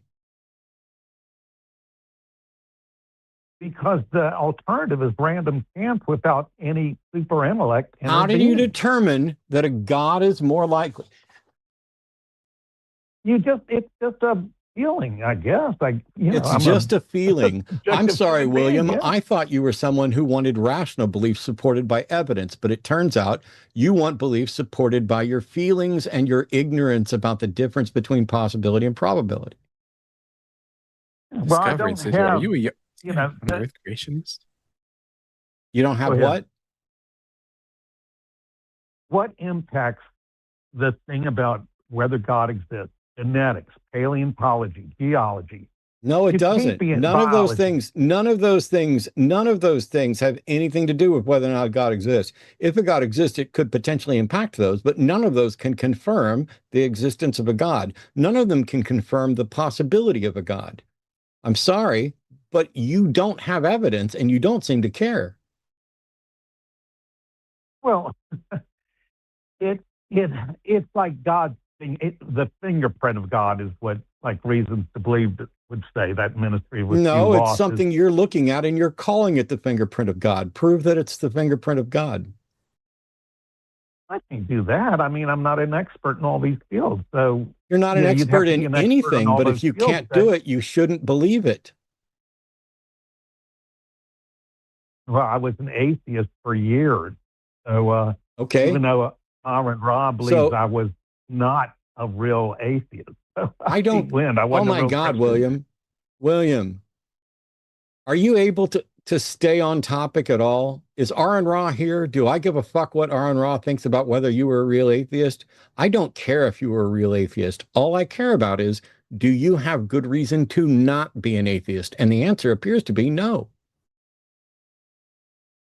Well, it's a cumulative case when you see that genetics and cosmology. No, I'm sorry. You're using every irrational. Were you ever a skeptic, William?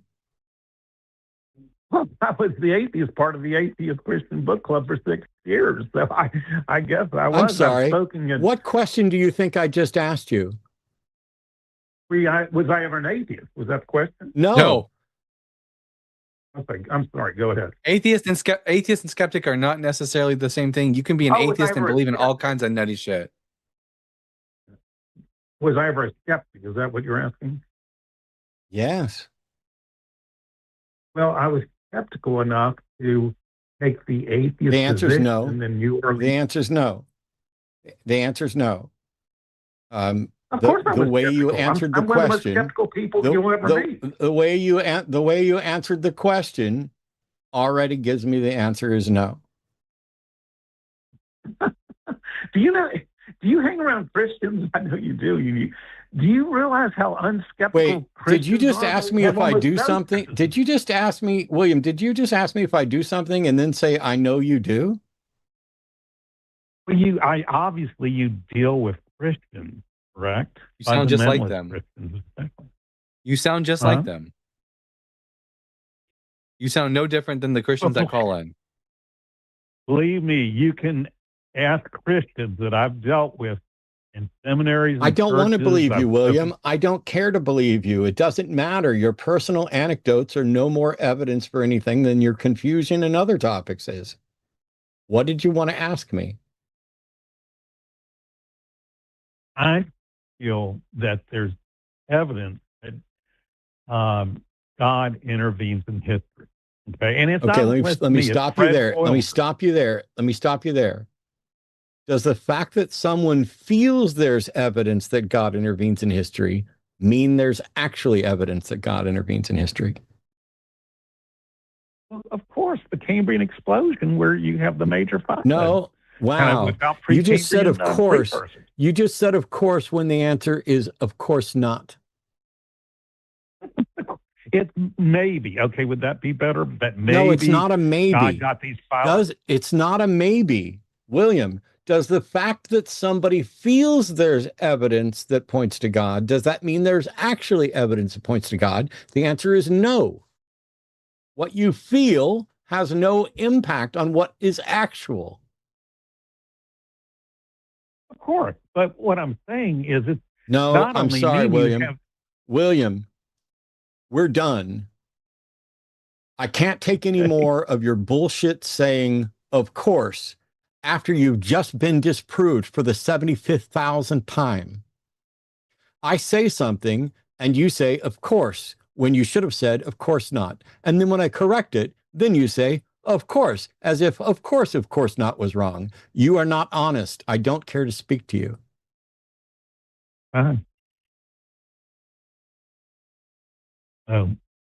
Anyway, do you want to hear a cool story about the Marcion?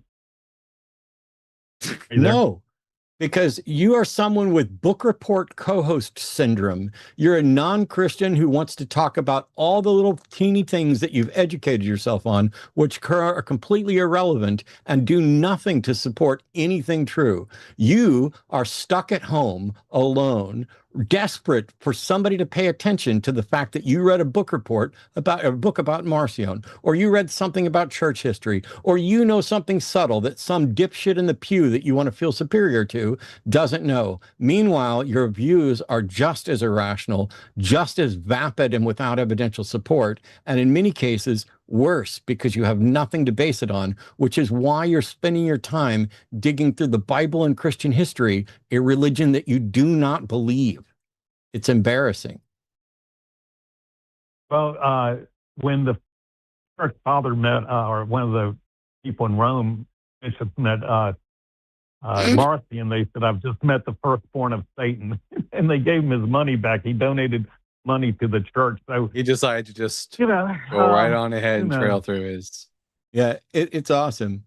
It's a good story, guys. William, I'd recommend the Secular Therapy Marcion Project, and you might want to reach out to see if there's some medication you get, since I just absolutely called you out on your Marcion thing, and you went right on as if nobody had said anything. I hope you find a friend who wants to listen to you, but I'm not that guy. Okay, that's cool. Don't you love it when non-Christian theists call in to talk about the Christian God? Not. I mean, to be fair, we only have atheist callers on hold right now. There are no theists. And I think it's because, well, it's twofold. I think most of them know that they have nothing to offer. And they're happy to in this case, I mean, it's not even Christianity that's being embarrassed.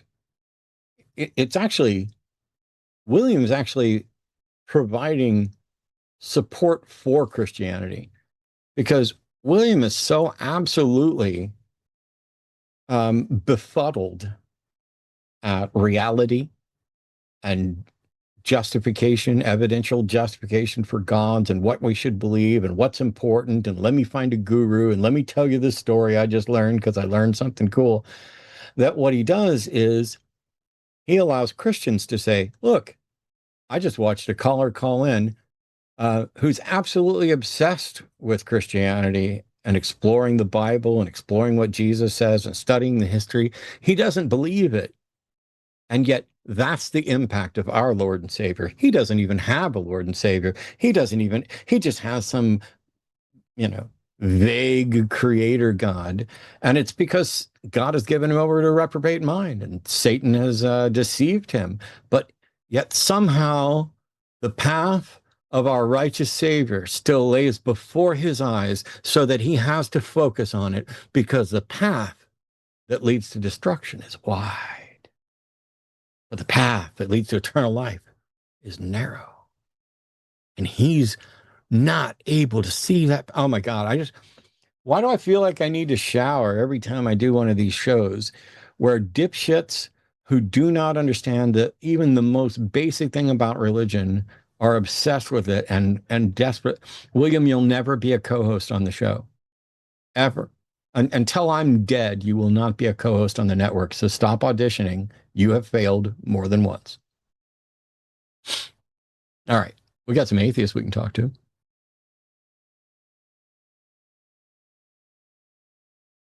Kevin has been on hold for a long time. Kevin's calling from Texas. Pronouns are he, him. Had a conversation with James Tour. Told him there were contradictions. Howdy, Hey, Kevin. Matt, you hear me? I'm a big fan of yours. I've been listening to you for years.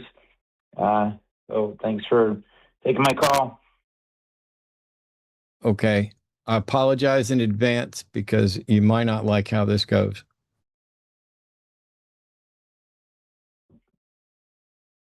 Okay. Go for it. What's going on?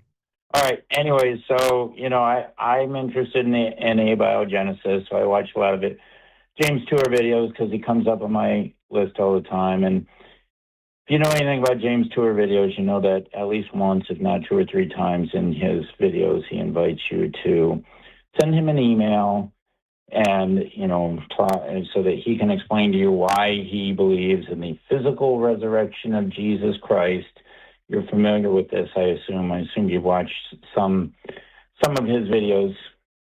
I couldn't even remember who he was when you called in, but I refreshed myself. The only James Tour video I've ever watched is his debate with Professor Dave. Right. Yeah. That was a good one. Anyways, he, Gutsick Gibbon, him and Gutsick Gibbon have some ongoing back and forth videos about each other. Anyway, so he invites you to, if you don't believe in the physical resurrection of Jesus Christ, send me an email and we'll get together on Zoom. And so I did that after listening to that about 100,000 times. I finally, in a moment of strength or a moment of weakness, said I should do it. I should write to James Tour and listen to his spiel. So I did. We got the call set up. I had a particular pet argument that I'm kind of practicing my street epistemology, counter-apologetics, and I don't have the kind of experience you do with this, so I'm trying to kind of practice, and so I thought maybe you could... I don't have time for Notice Me Senpai. Get to the point. All right. The argument that I used was that I feel like there's a contradiction in the resurrection of Jesus. Paul in 1 Corinthians 15 describes it as more of a spiritual, and the Gospels describe it as more of a physical, and I feel like Christians try to have it both this way. And so that was the argument that I presented. Dalton, you're up. Yeah, I actually would agree. Paul's idea about the resurrection is not necessarily that when Jesus was resurrected, he was resurrected with a physical body. It makes it very clear that while Adam was a physical man, Christ had become a life-giving spirit, and every single quote unquote appearance of Jesus in Paul's 1 Corinthians 15 work, he says Jesus was buried. It doesn't say where he was buried. Says he was raised, never describes the resurrected body as being flesh and blood, but only being spirit.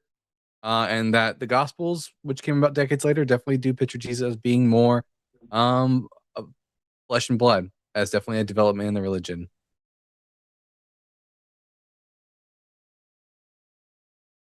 Yeah. So the particular thing that I was curious about that I wanted to really hit James with was, Paul describes it as an imperishable body. That's something I've given a lot of thought to, like imperishable, like how would that work?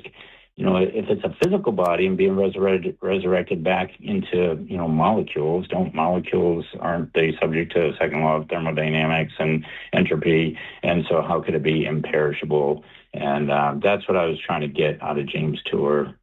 So I never really got a satisfying answer out of it. Yeah, go ahead. I would suggest if you want more information on this specific topic, Dr. Richard Carrier, even though he's a mythicist, he does talk about the resurrection of Jesus as being spiritual, not physical, even from a non-mythicist perspective. So you can, if you want more material and just to go read up more on, Dr. Carrier has work on this topic specifically. Yeah, I know Dr. Carrier. I've listened to a lot of his videos as well. So anyways, if you want to hear just the end of it, I could not get Dr. Tour to admit that this was a contradiction, that he said that he thought the two, the Gospels and Paul complemented each other perfectly, and that, the Gospels describe it as kind of a hybrid physical, non-physical experience, and that he felt like Paul was describing the same kind of hybrid experience. So I could not get him to admit or concede that it was a contradiction. So that's where it was. That's what I'm trying to practice, is this line of argumentation. Yeah. God would sooner pop into existence than James to admit that he was wrong. The overwhelming majority of Christians, scholarly or otherwise, are unlikely to agree with that assessment. Yeah. unlikely to agree with Dr. Tour's assessment that the two No. parts of the Bible. Unlikely to agree with what you and Dalton agreed to. I'm maybe I'm crazy, but this is the sort of thing this is the sort of conclusion that people reach, both largely with origins in the mythicist community, but you don't have to be a mythicist to buy this. This take on Paul, and how he described things, and to what extent Jesus was or wasn't real or physical, or the resurrection was real or physical. These things have been debated and discussed forever, and this is, well, not forever, but for a long time. And the view that you've hit on, which Dalton agrees with, which, by the way, I'm still not sure exactly where I come down on what the intent of the author is. I think it's problematic to start talking about what the intent is, but why would it be surprising that James Tour would take an unorthodox view that also seems to pretty much destroy Christianity and still be a Christian? Right. I mean, that's what I'm trying to do with this particular pet argument of mine, is to, try to refine this down to where I can get somebody into a hard contradiction on this, that, Jesus is resurrected back into us. When you're debating, Dalton can correct me if I'm wrong, but it's like, if you accept that view, Christianity crumbles. If you accept that there's this conflict with the views of the resurrection, Christianity crumbles. And yet there's a whole... Right, that's why I'm trying to use it. Yeah, I agree. Sorry, didn't mean to interrupt. Sorry, go ahead. Go ahead, Dalton. I'll say, when you're debating a theist like James Tour, never expect to convince them. I don't have one-on-one conversations with theists like this. I always do it in front of an audience, because at the end of the day, rarely ever will you convince the theist you're debating with. It's mostly for the benefit of the audience, who might have their minds changed. Yeah. Anyway, we can present much stronger contradictions, much stronger problems that I would argue virtually no apologist has an answer to. Like, get into prophecies that were or weren't prophecies and were or weren't fulfilled. That's at least muddier, but you can get there. But talk about whether or not, how would you demonstrate that Jesus is divine? How would you demonstrate that God is good? How do you resolve slavery? How do you resolve cancer in infants? I mean, I'm not even a huge fan of the problem of evil, but I have to, I'm like, I despise making problem of evil arguments, but I find the problem of evil to be vastly more compelling to the average pew sitter than whether or not Paul was writing about a spiritual realm resurrection. I mean, I just want to go with what's going to be most effective, and picking up obscure arguments that require nuanced interpretations and lots of study. I don't know where that's going to get you, when we can't even convince people that slavery is wrong and women are equal and that the Bible's homophobic. The queer churches out there in San Francisco are like, oh, no, those passages are just, those are suggestions, or they're about, pederasty or whatever else. And so, okay, maybe you're right. I don't know enough Hebrew. I don't know enough about ancient Jews to know that this isn't what they meant, but I do know what it says, how it's been used, and that at a minimum, they don't seem to have any sort of justification for how to square their personal view about, pick your topic, with what the Bible's view is. I don't know where a spiritual resurrection gets us in those waters. Especially when I can't get people to recognize that A and not A is an exhaustive view. Yeah, I mean, this topic has its place in resurrection debates. Seldomly, there are far better routes for talking about contradictions in the Bible, as Matt has already said. I'm with you. I mean, there's 100 reasons why I'm not a Christian, and this is one of them. I picked this debate because that's the invitation that Dr. Tour puts out in his videos. If you do not believe in the physical resurrection of Jesus, send me an email and we'll get together and I'll explain to you why I embrace the resurrection of Jesus. So the particular line of vector of debate or argument that I used was specifically crafted because that was his invitation. But I get you. You know, there probably are better lines, but that was because that was his invitation. You know, if you don't believe in the physical resurrection, we'll get together. And so that was why. So then I just closed out the call and said, well, that's why I don't believe it. I only had a few minutes. You know, he witnessed to me for 55 minutes, and I only had less than 10 minutes to kind of come back at him on this. So.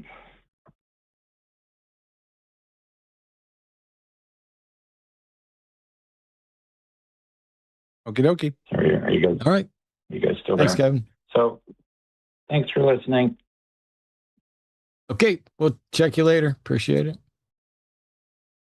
I need to bring in Patrick to talk about NanoCon because I mentioned at the top of the show that I was going to be doing a magic show, and I got to tell you, I'm more than a little nervous. We're running up on. I've got like 2 weeks to get this whole thing put together. I'm still digging out audio controls and there was a lot of stuff that was used in the show that got put into storage, and life's been busy. But Patrick, thanks for showing up.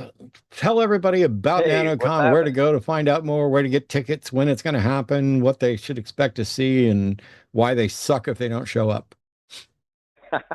Yeah, hi. So NanoCon is a conference for atheist folks that, and really anybody who's just identifies as non-religious, not really sure. Hey, come on out. And it's in Nashville, Tennessee, and it's in 2 weeks, the weekend of July 31st. The main day is August 1st, you know, that Saturday.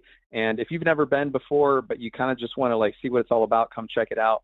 You can get a ticket just for the day of Saturday, or come hang out all weekend. And probably the highlight for most people is going to be your show, Matt. Saturday evening, Matt is going to be doing a magic and mentalism show. I'll let you talk about that. But yeah, the website is www.nanocon.rocks. NANOCON.rocks. And I'll like send in a super chat with a link or something. But yeah, thanks, Matt. Yeah. I appreciate that. NanoCon rocks. There's a link in chat right now. Thank you, Calasia. I'm coming down and I'm driving, and I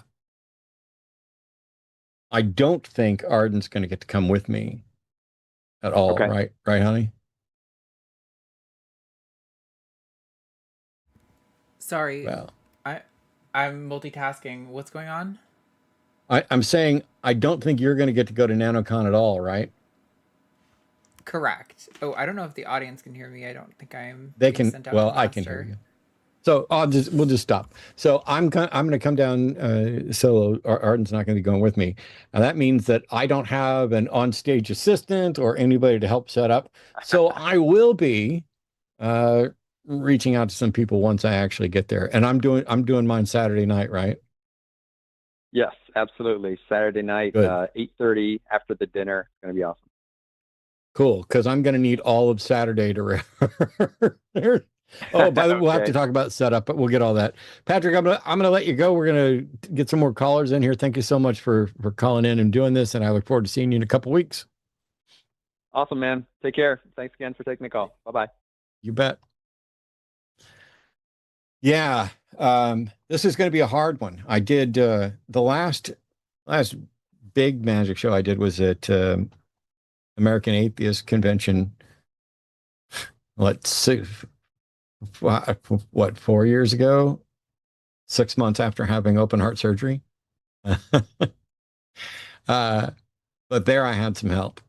This time it's going to mostly be me. So I see you, Atheist Mechanic. I may actually put you to work, but I'm sure there will also be a NanoCon volunteers. But I've started, like right now, the living room is now filling up with props.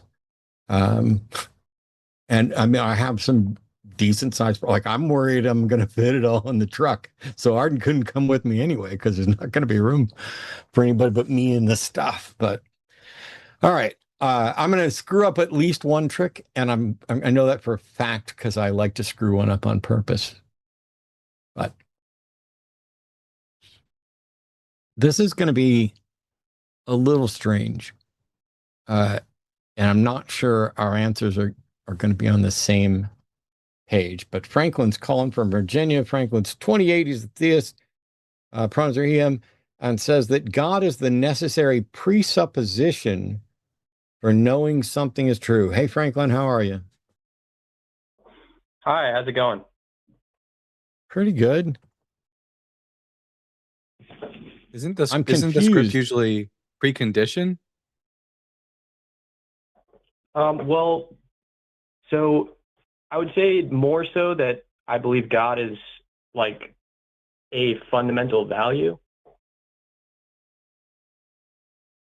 Okay, but the question that Dalton's asking is, it says here presupposition. Yes. And presupposition is something that we presuppose, but we do not affirm is necessarily true.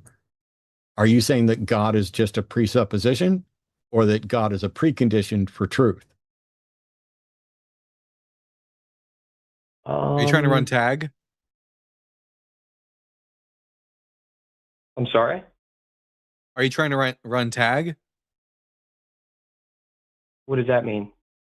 Tag are the transcendental arguments for the existence of God. And this is a version of transcendental argument. Basically, it seems like you're saying, and I just want to understand this because I think we have a fundamental disagreement.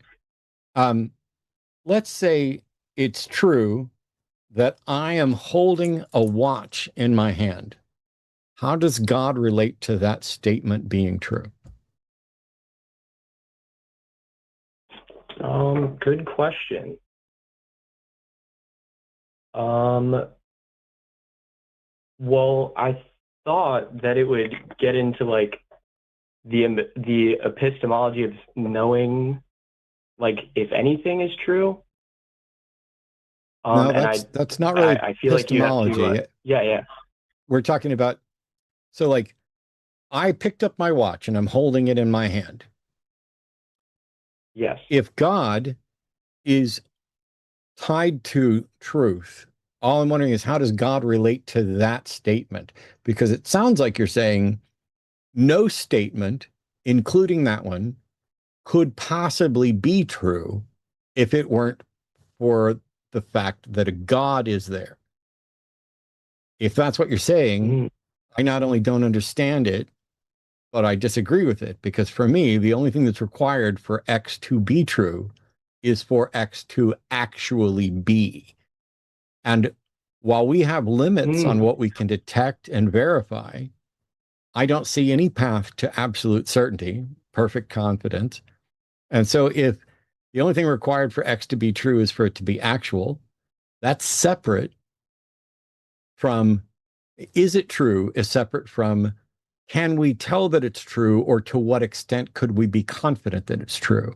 And so while I am literally holding in my hand this watch, and I am convinced that it is actually true that I am holding in my hand this watch, I recognize that I don't have a solution to the problem of hard solipsism, and so that everything is based on the primacy of reason. I'm assuming reason is reasonable, and it's a pragmatic assumption that I'm getting an actual data from reality. And so my confidence level is maximal, but not perfect. But I don't know anywhere in there where a God, even proposing a God, helps me change what I do and don't understand about me holding this watch being true. That's a really good point.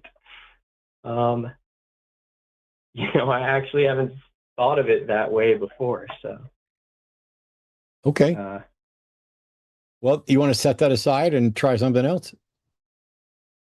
To be honest, that's really all I had, was that, okay. And that God is a fundamental value. What do you think of that definition of it? what does it mean to be a fundamental value? To base my other values on this other value, more like lower down.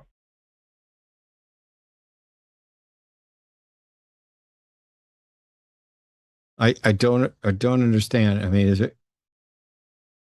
I promise I'm not trying to be difficult. I really am just always seeking clarity, but I don't tend to. Go ahead. It sounds, I don't know. Maybe it sounds like what you're saying is that you derive your moral. Are you saying you derive your moral values from God?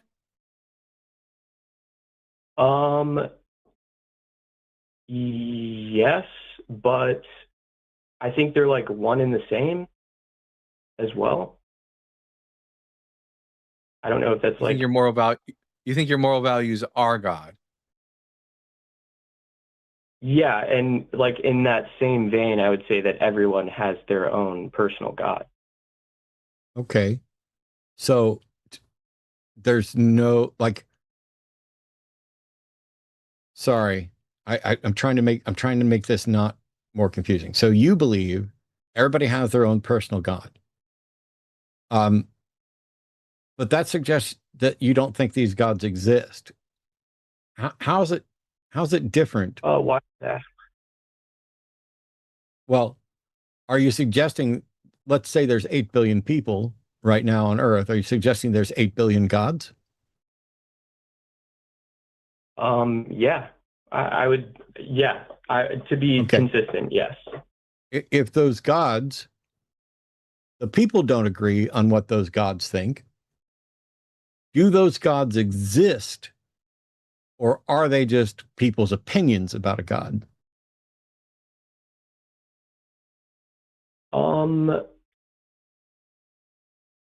I would say they do exist, and I think they can also exist interpersonally on agreed. So why doesn't my God destroy your God right now?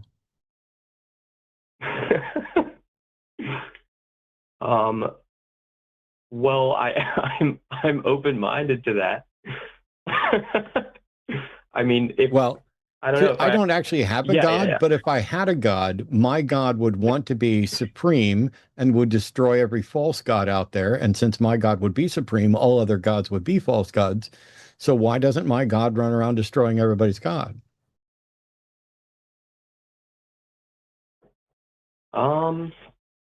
That's a good question. Well, I sort of just figured, I guess, which is not very good to say, but that I mean, do you think you could define your God in such a way that like there would be no way of me reconciling my God to it? Yes, my God despises your God and wants it to stop existing.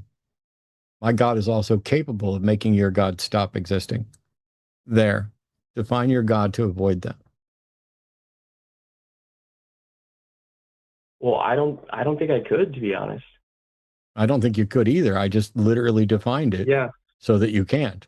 Right. And so if all of us have our own God and they're all real, then my God just killed your God and your God's not real anymore. We all have moral values. Why are we calling our moral values God? Why not just say we have moral values? Why go that extra step and say our moral values are gods? Well,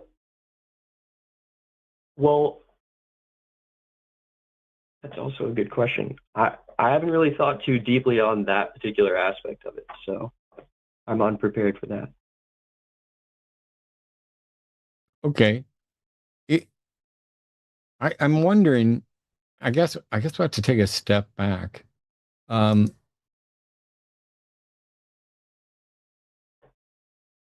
If everybody, I apologize, Franklin, because like you're one of the only people in the 22 years that I've done this who's literally suggested that every single person has their own God and they're real. And so Mm-hmm. you realize that I'm not, wasn't, granted, I made up a God that despises all the other ones, but there are tons of organized religions out there. And if each individual person within that organized religion has their own version of that God, and then there are versions of all the other gods and all the other religions, how can it be that those gods, some of which are going to be mutually exclusive, like not all of them, but some of them are going to be like, I am the Lord thy God, you will have no other gods before me. How do we resolve that? Because to me, the question I'd love to ask you, you've already avoided. Because if everybody thinks they have their own God, then the question is, how do we tell which one's real? But you shortcutted that by saying they're all real. Okay, so I guess the question is, what evidence do you have that anybody's God is actually real? That's better. That's a good question. Well, so I guess I would I think I'm using the same logic to determine that as to determine that everyone has their own sentience. Because I know, obviously, that I am, and I take it on other people's word that everyone else isn't, a robot. So if I have my own that's your mistake. Values, so okay. So first of all, you said you use the same logic. There's only logic. There's not my logic, your logic. Colloquially, I think what you mean is you're making an argument that is analogous to your solution to the problem of solipsism.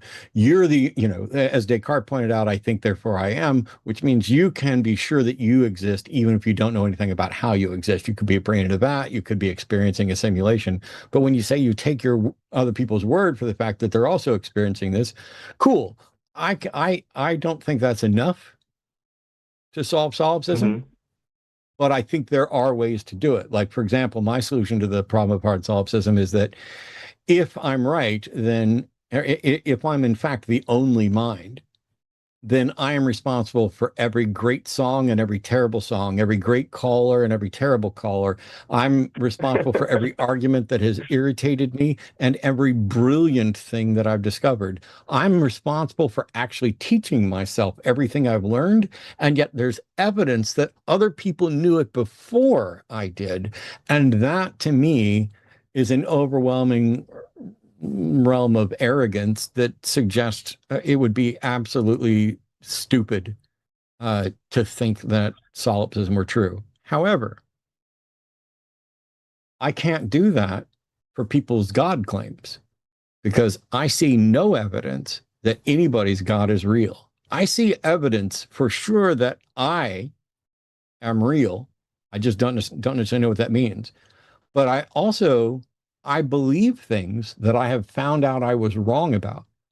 And because of that, when I used to believe in a God, are you suggesting that my God used to be real but stopped being real? Well, can I answer your question with a question? Probably not, but you can do it. Okay. Well,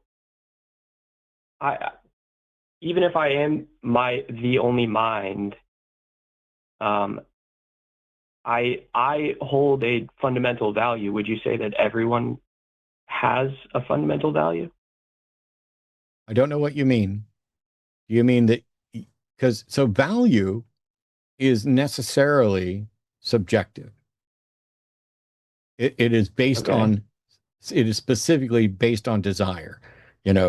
This watch that I was holding has some value to me. It has a different value to somebody else. It has absolutely no value to some people. And so I don't think that anything has intrinsic value. I think value is something that we imbue items with, and that we determine what the value of our lives are, and we have different assessments of how valuable other people are. So As a humanist, I advocate for beginning with the default assumption that all life should be valued, even as just a pragmatic thing, that I can't expect anybody to value my life if I don't value theirs. But that's different from saying there's intrinsic value.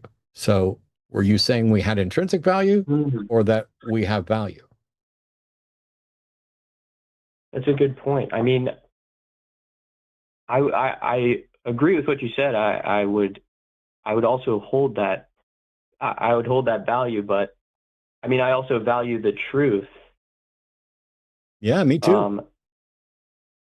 Right. But there are people who don't. So that is true. I am now that I'm thinking which about means it. The truth doesn't seem to have any intrinsic value.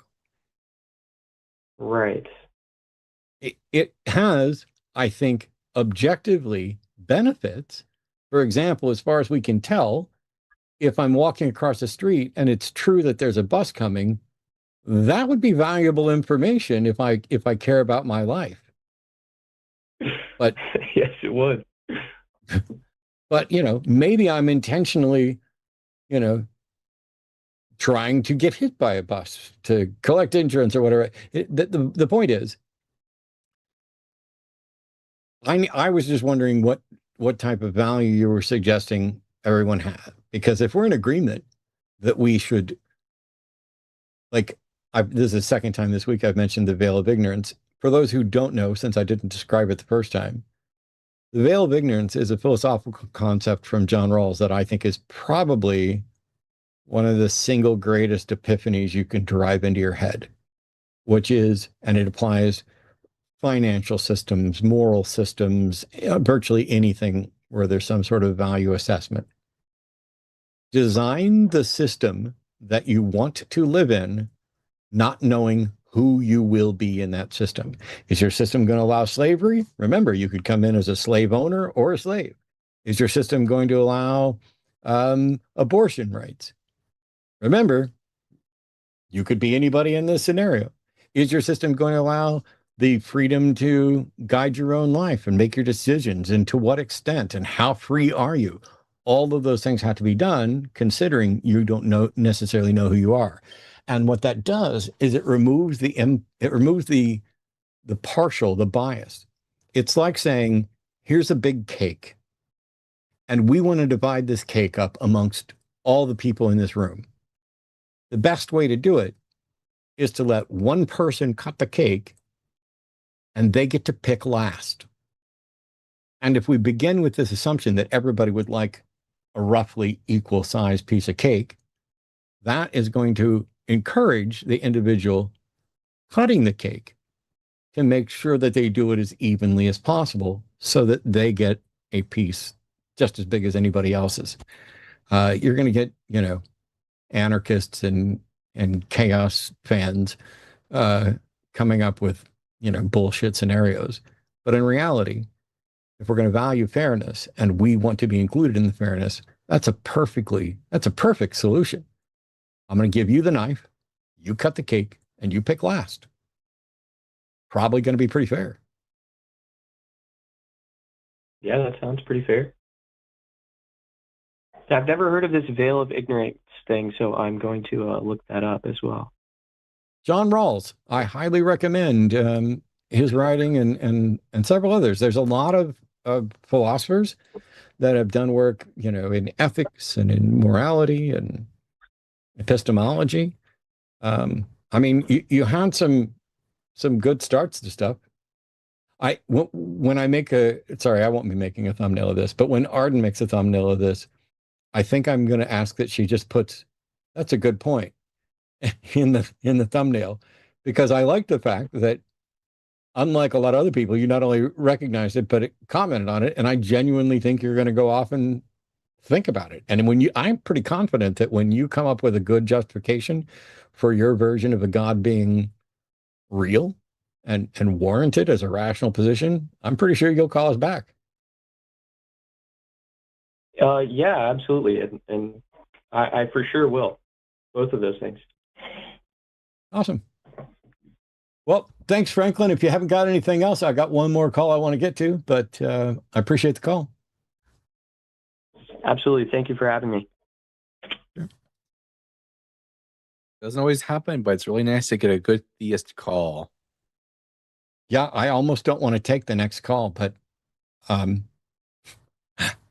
we will. Quick note, once we're done with this next call, Dalton and I will be reading super chats, and I think I haven't even looked. I'm going to assume that we're going to take all of them over 10. That's what we're set at right now for all of them over 10. And that was the producer basically saying, don't you dare take all of them over 5. I got shit to do, and it's all good. All right.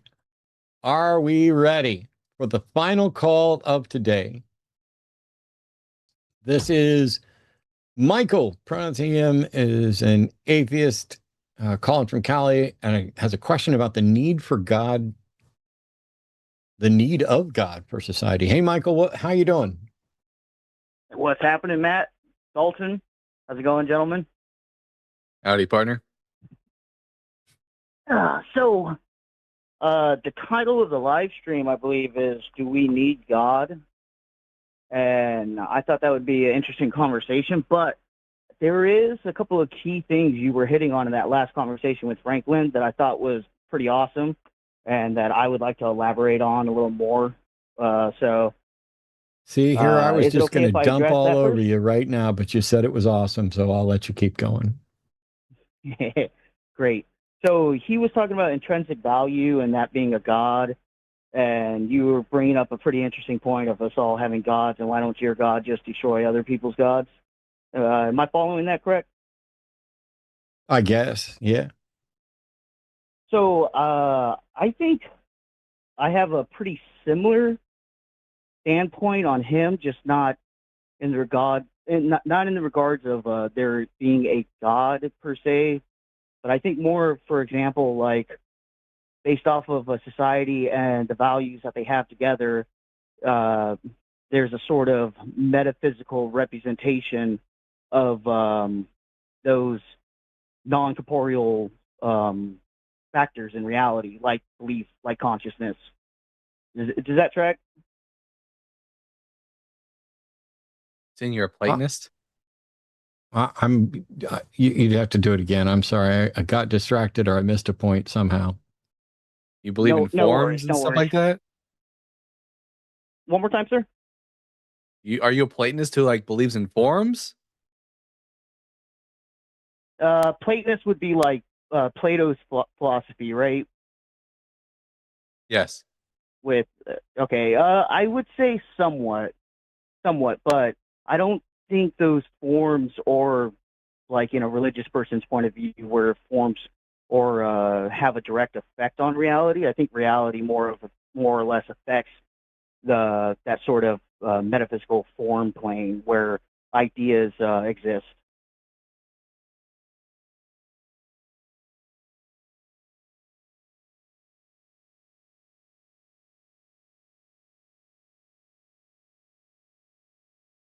I'm afraid I don't quite follow. It's okay. So, for example, like the topic, title of the video is "Do We Need God?" and how I want to talk about that being society. I feel like this ties into it a little bit. Where, as far as I understand, the concept of religion, or at least religious beliefs, predates modern forms of society. I think archaeologically, something like 100,000 years is the furthest that we can push any sort of like dogmatic or religious views. So I kind of come from a place, and I'm interested on your response on this, or at least your take on this. Where Michael, go ahead. Did you call in earlier with a different definition of God, that God is a fundamental value and the presupposition? No, that was a screening issue. No, I'm not Franklin. Okay, that's what I thought. My screening thing went sideways. Okay, so when we post a question, I got confused with Franklin when I was being screened too. So I don't blame you guys. So when we post a question like, "Do we need God?" I'm not really looking for atheists to call in and give their opinion on whether we need God, because I presume that atheists are going to say no. But for clarity, you're an atheist. Are you saying we do need God? I'm saying that overall society does, not individuals. I don't understand what the justification for that is. Are you saying that a significant portion of society is incapable of learning something without pretending there's a God? No, not that they're incapable of learning without pretending that there's a God. Just it helps it helps having a guideline for a moral structure and the justification of a big boogeyman who's going to punish you if you don't follow along. I think that is a justification. I think that's kind sounds of like you just answered my question with yes. Yeah, it sounds like you're just shitting on these people. You're saying that they're just not capable of doing the things that we're capable of doing. I know. I think they are. Yet again, we're capable of doing it because we come from a long line of cultures that descend from religious structures. No, I fucking don't. You're suggesting I don't mean to offend you. I don't mean to offend you. I'm sorry. Stop talking and listen. You're suggesting that my understanding of morality and ethics is because I come from a long line of God believers? I mean, the majority of your ancestry, yeah. Majority of your culture, I guess so. I'm sorry. What does my ancestry have to do with my understanding of morals and ethics? Well, it's a domino game. You know what I mean? You wouldn't be that last piece in the domino being knocked over without the other ones falling towards you. No. I'm talking about understanding something. You're suggesting that I couldn't understand. Are you saying that I can only understand what's wrong with Christianity because I used to think it was right, and Christianity taught me that? What taught me it was wrong? No. I think because of the society we live in, it produces free thinkers. So you're allowed to question where our society comes from, and I think that's awesome. You know what I mean? I'm asking. Okay. Go ahead. No, I'm taking a break so that you don't piss me off with this incredibly arrogant, condescending,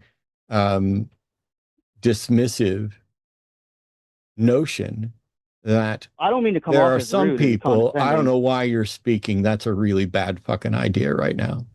That there are some people who, raised around a particular culture or not, can come to understand something, and other people can only come to understand it with the help of a God, or believing there's a God, or pretending there's a God. Where's the evidence for that? Because it just sounds incredibly condescending that you didn't need a God, and maybe Matt didn't need a God, but the peons do. Okay, so I don't mean to come off as arrogant, and I'm not trying to make a truth claim. But from what I understand about a lot of people is most people don't have time to be interested in, philosophy or in theology. So it's easy to give somebody just a guideline for them to focus on their own lives without having to develop, their own rationale for the natural world. Michael. Yes. I would agree that it is occasionally easier to convince someone to behave with a threat or a boogeyman, but that doesn't mean that it's required or good. What is your case? If all you're doing is calling in to say, hey, you know what? You can get people to behave by putting a gun to their head, I already fucking knew that. I mean, I wouldn't quite call religion a gun to the head, but I see where you're getting at, because I was saying to get them to behave, to get them to follow a moral guideline, a shared value system. But you wouldn't call it a gun to the head because you're not honestly assessing your own argument when I challenge it. It's absolutely under, let's say, for example, Christianity. Am I threatened with either annihilation or eternal suffering? In Christianity, you are threatened with eternal suffering, correct? or annihilation. You don't get to decide. There are Christians that why, wow. Which is better, a gun to your head or eternal suffering? I would say neither one, but Yeah, of course you would, I don't know. because you're I not don't think that's fucking honest representing in my. this. I have nothing Okay. else. All right, Mike. Well, Why are you you're- laughing, Matt- Michael? No. Shut up, I prick. find it. Why I are find you it. laughing? I find it kind of humorous because I've Why been are you nothing but laughing? polite, but you're jumping the gun on being rude. But I can understand. You're coming No. towards I the end didn't of jump the gun on being rude. Myself and Dalton and the people in chat and those of us who've done this for a while have heard this absolutely pedestrian, I'm a beginner and I've just started thinking about this stuff. And I'm so happy with how smart I am and how I've gotten past all of this.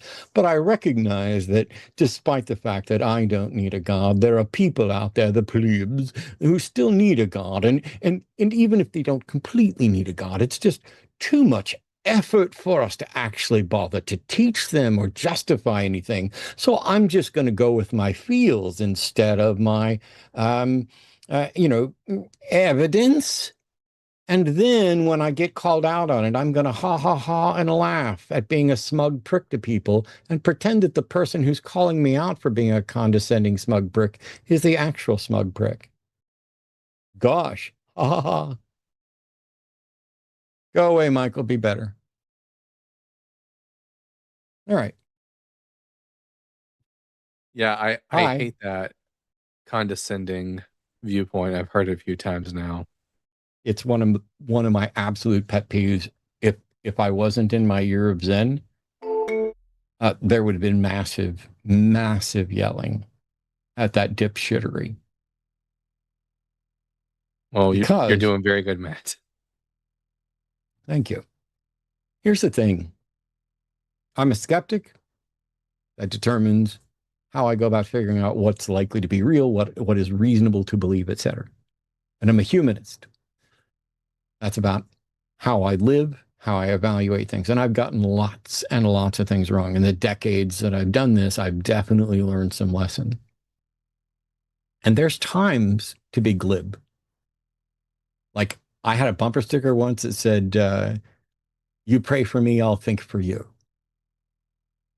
I think that's a funny, potentially clever retort. But the reality is, once upon a time, I shared those same beliefs that those people did. I was indoctrinated, and I found my way out, but not everybody can, given the situation they're in. Some people need assistance. And while some of us are sitting here trying to give assistance and recognizing that we don't have the answers, we aren't necessarily right, but what we're trying to do is determine, is this a reasonable belief? Is it rational to hold this view? And if not, we need to help people. And yes, I think starting with kindness is a good thing. And I think, and I said this today, I think after kindness, then comes tough love. And then after tough love, it's time to raise, with a Z, the walls that are preventing improvement in character, in intellect, in compassion, in empathy. And that's why I am occasionally viewed as an absolute asshole. Because I will start with kindness, and depending on how asinine the initial response is, that determines how long I spend in tough love. You're still in tough love, Michael. I haven't, in my year of Zen, I don't know how many walls I'll be raising. But what I do know is that every time one of you self-righteous, smug pricks try to call in with your epiphany about what the world needs, and it is an arrogant dismissal, lacking of compassion, lacking of kindness to start with, just, ooh. Or if it's absolutely pedestrian, like, some people will respond to a gun to their head, but I wouldn't call Christianity a gun to the head. No, of course not. It's worse than a gun to your head. When it is I want to be a co-host here. Let me tell you my book report about it. You're boring the shit out of me. You think if Dalton did the stuff like that, I would have ever invited him on here? Dalton's great. I should shut up. I was having fun today, but I should have absolutely shut up more. Dalton, come back and do more shows with me because I want to gradually get better at just letting you run rampant. But I still, even after decades of doing this, still love doing it. Can't not do it. I literally typed something in chat for one of these calls. I was like, Dalton, you take this and I'll only jump in if I can't stop myself. And it was literally like 2 sentences from the caller before I was in. And Arden called me out and I'll fucking own it. But I love doing it. But I absolutely despise. The atheist community isn't sufficiently skeptical enough to suit me. And the skeptical community isn't sufficiently atheistic enough to suit me. The fact that the skeptical community isn't atheistic enough, it's a little bit of a annoyance. But the fact that the atheist community isn't sufficiently skeptical is a source of constant embarrassment. And it's why I find myself arguing with, correcting, and exposing absolute bullshit, smug, non-skeptical atheists. And it's why we get calls from people who are like, I used to be an atheist. Yeah, but were you a skeptic? Well, I was skeptical enough about... No, that's a no. I heard you. That's a no.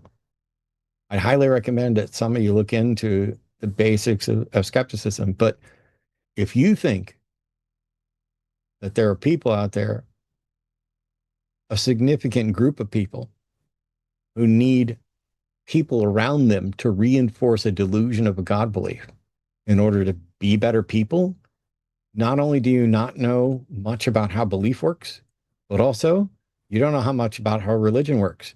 Because from what I've seen, neither Christianity, nor Judaism, nor Hinduism, nor Islam are actually making people better. If anything, they're taking good people and making them worse. All right. Yeah. Stupid chat. We're not special.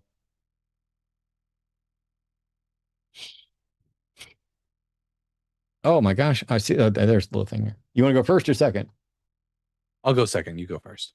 Cool. Dante Verona. Hey man, how you doing? $10. Thank you. I cannot say enough bad things about Lindsey Graham. It's so nice we never have to hear from him ever again. I'm not the least bit sorry about it. Yeah, I said pretty much the same thing. I couldn't agree more. Rest in pieces. And at Billy Sipes with the $50. I am not a Christian, but I am working on selling everything off to donate to people who need it, or who will do good with it. Yeah. W to Billy Sipes. And this is the wild thing. Well, nah, I will continue on the super chats. Atheist Mechanic, $10. Thanks, Billy. Not proud of my country, certainly embarrassed by this government, barely hanging on hope for the future. Be safe, friends. Are you setting these live, Dalton, or is Arden doing it, or am I doing it? Arden's doing it. I've been doing it, but you can if you want to. Okay. I will do that once I clear that one out. There's the next one.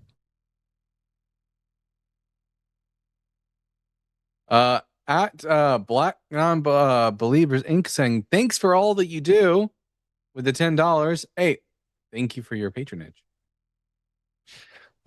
Greg Markowski, $10. Thank you so much, buddy. Matt is the Professor Kingsfield of logic. Now, see, I don't know who Professor Kingsfield is. So why do I feel like that's like one of the most embarrassing things I could admit to? I don't know who it is, so, that's fine. At Weston Campbell with the $20. An accurate understanding of reality as skeptically possible is the nightmare that has people believing in man-made mythologies. I wouldn't want to be so dim that I couldn't have empathy as to ignore the suffering here. Yeah, absolutely. Yeah. It's like, I don't think anybody needed a God to tell them that murder was wrong. I think all you needed to know was, I'd rather not be murdered. And I'd rather not see the people that I love get murdered, and it I seems knew to be in our best interest. Huh? as a child, I knew it was wrong to hurt people ever before my parents got religious, before I even knew who Jesus was. I knew that it was wrong to hurt people. It had nothing to do with God. Yeah. And yet people suggest, oh, well, you would have, they can't make the case that you only know that because God has revealed it to you. Instead, they have to take an extra step, which is, oh, it's only the case that that's wrong because there's a God that embodies it, not divine command theory, but his essence, his character. Murder is inconsistent with his character. And I'm like, then the Bible is inconsistent with his character, because that book is full of God doing all kind of murder. Well, not murder, because murder is a legal concept that is separate from the moral concept. So we'll just say wrongful death, because that's straight out of Silence of the Lambs. Tree Thinking 666, we didn't do at all to the traitors Confederates.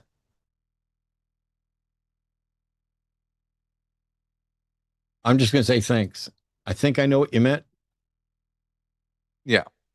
At Weston Campbell again with the $10. Josh is a perfect example as to someone who has to cut off point to his delusion. He will follow the evidence when his brain chemistry has him wanting to commit a felonious act, but not seek help before. Josh was I think that Josh isn't real. I think that Josh is not sincere, I should say. Not he's real. I think he's not sincere. Yeah, that is definitely the case. Not a sincere bone in his body. It's one of the things, and we've addressed it many times. I'm not going to spend a lot of time on it. But when I have a caller on the phone, there's almost nothing they could say that is so ridiculous it becomes obvious that they're not actually sincere, not right away.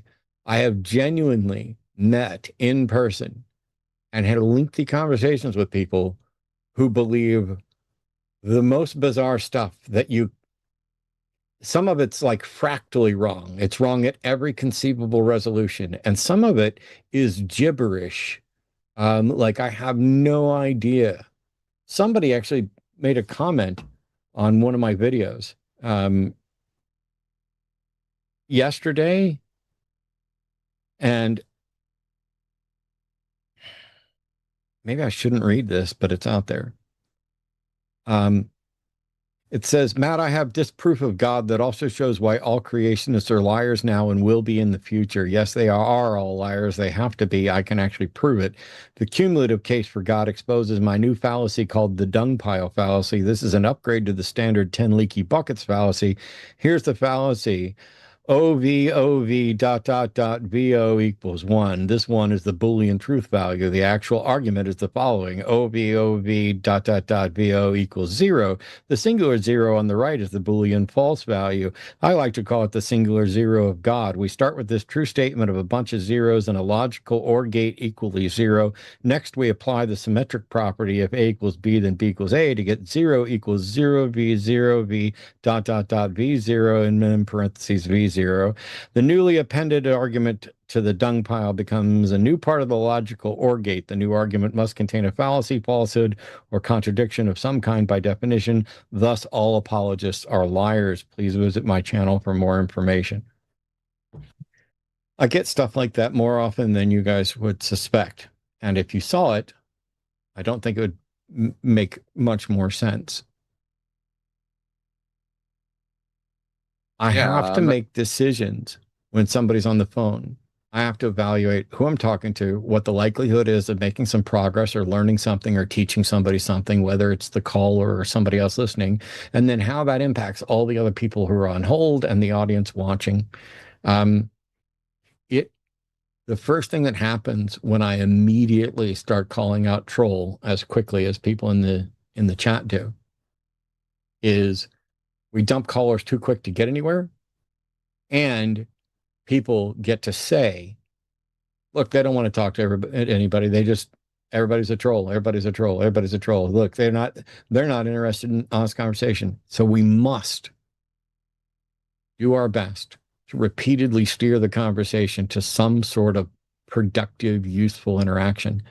And it's only when we can't do that that I feel justified letting a caller go. And that's why you've seen me lose my shit for 20 years. Because when you force yourself to care enough to make sure that any reasonable person would know you let go of a liar or a nut job before you actually let them go, you're going to get pissed. Keep watching. Keep watching all my buddies that are really sweet and doing it now. See if they're still doing it in 20 years and how pissed some of them are. I think just watching Seth Andrews start to do more call-in shows has been enlightening for me. I'm afraid to see where I'll be in 20 years.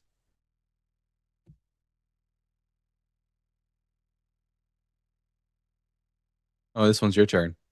Oh, is it? Josh, yeah. I read about a lot of Christians that told people to get on the fucking train with got ounce on their belt.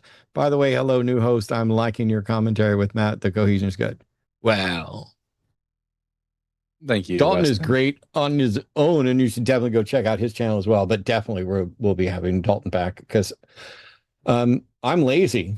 And I know that for a ton of calls, I could, if I could train myself to do it, just shut up and play a game of chess. At Billy Sipes with the $50 again. Big W to Billy Sipes. This fucking guy, he's either a lying troll or just a jerk. That was in reference to Josh.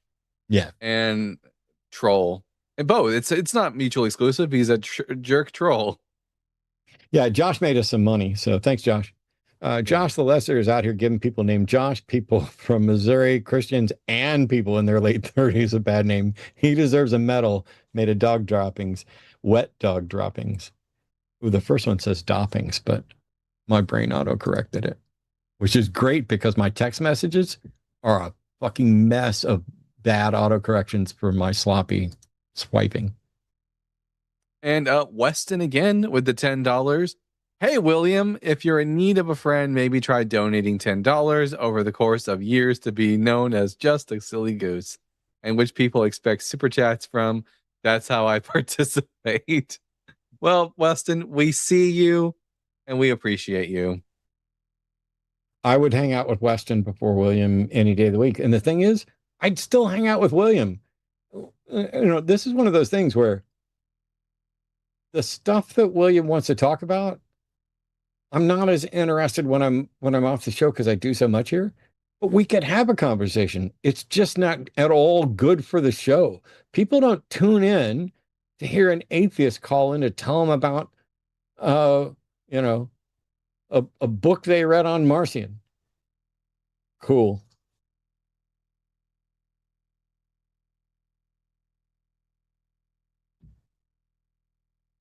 William, we don't consent to your story. No means no, William. Sad calls today. Y'all put in so much work for some silly people. From Caracal. Thank you, at God Center. Yeah. At Diemad Hatter with the 10 Canuck bucks, to avoid the usual response of, but what if it is beneficial to my group to genocide that other group? I think we should say the goal is the fairness and well-being of all parties involved. What do you think? Yeah, that's basically the veil of ignorance. Yeah, I think it's easier to describe as the veil of ignorance because the goal of that is to reduce bias. And what you're describing is kind of an injection of bias because somebody might be like, I don't care about fairness. Okay, cool. But the first decision to be made in sort of a veil of ignorance is whose model wins out. And so that forces you to define a model where even if you are the last one to pick which model we're going to go with, you have a shot at getting the one that you like. But it's like I had a conversation with Jovan the other day on his channel about communism, and one of the things that we got to is that it's a completely idealistic view that he's advocating, that can't exist alongside any dissent in the form of like capitalism or whatever else, because they'll just kill the communists and take their shit. That's pretty historically what's happened. Yep. This one's you. Okay. Totally off topic. Oh, it's Melatonin LA. How probable is it to find an eastern hognose snake in my backyard? I just saw a snake, but it went under my porch. You probably saw. I mean, yeah, it is possible that there's an eastern hognose in your backyard. Yeah. They will appear to be. Probably the ones you'll see will look a little like tiny rattlesnakes without rattles, and then they'll do the regular hognose stuff. But it is very probable. I think Arden would back me up on that. Yep.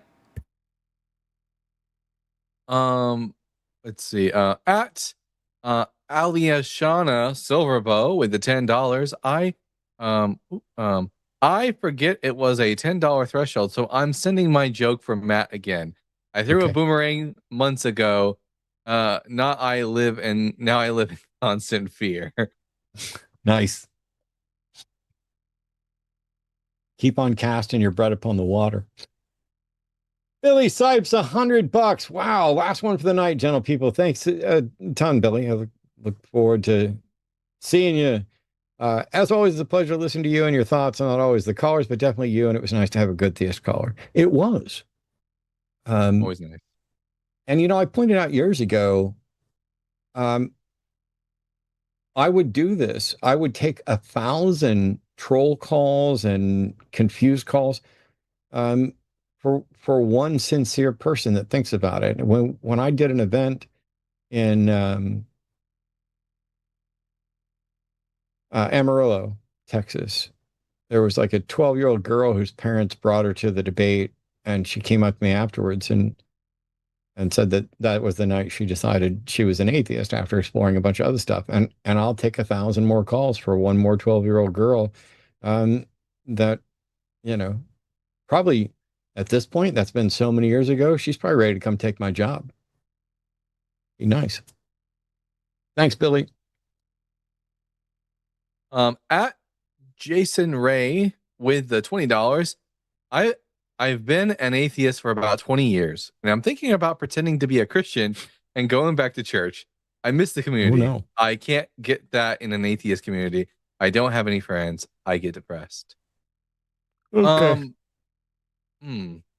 I listen, I don't have a working car right now. I haven't been able to leave the house in months. I get lots of community online. Maybe that's not sufficient for other people. Maybe it would be for you. But there's also reaching out to your local community and seeing if there's anyone else like yourself. And you can be the founder of your own secular community in your own community. Houston's got the Oasis place where they have it's like church, but secular. You can do something like that. You don't need God. You don't need Christianity. You don't need church to have that community.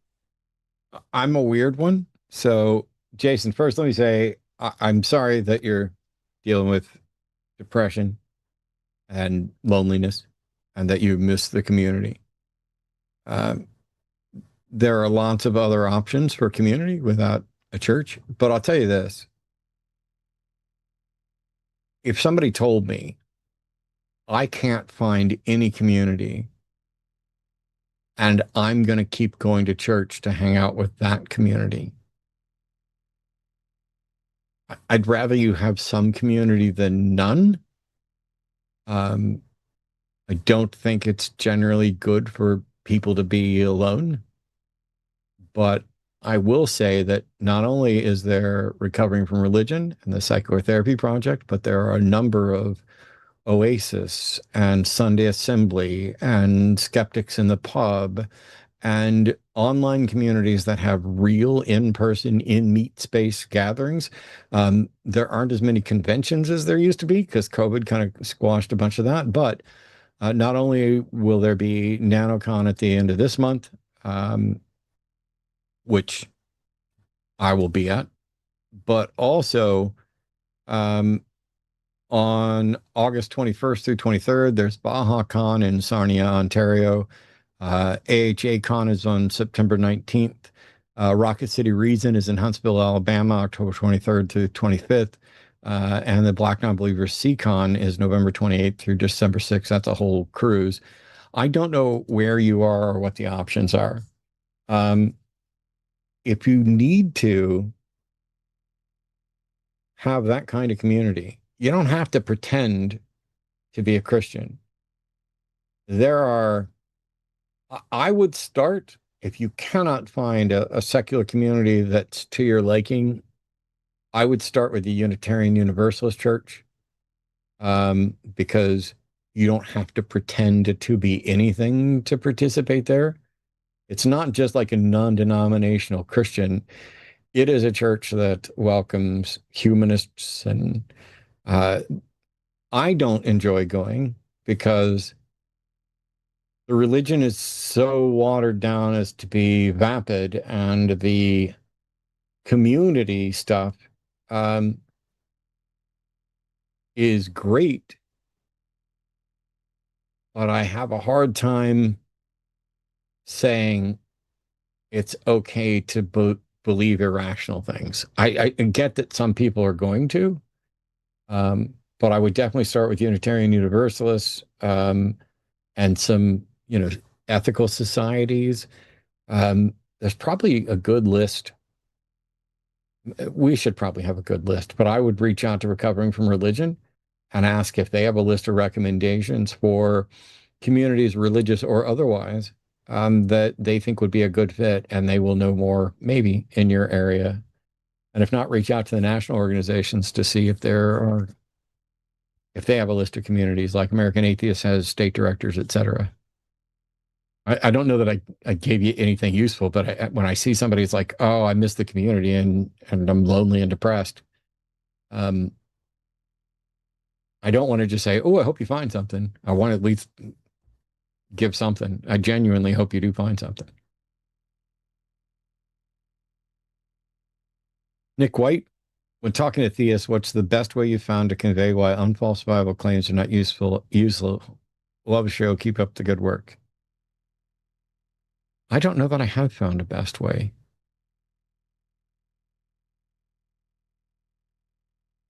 I guess I think you just have to teach it.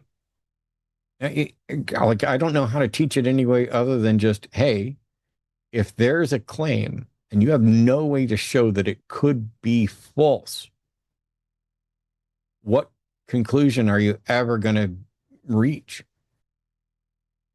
Because if you can't show that it could be false, does that mean you just have to assume that it's true? And then you get to a point where you would be assuming competing views, conflicting views are true. And then you would be in the position of both believing A and not A at the same time. And that's completely untenable.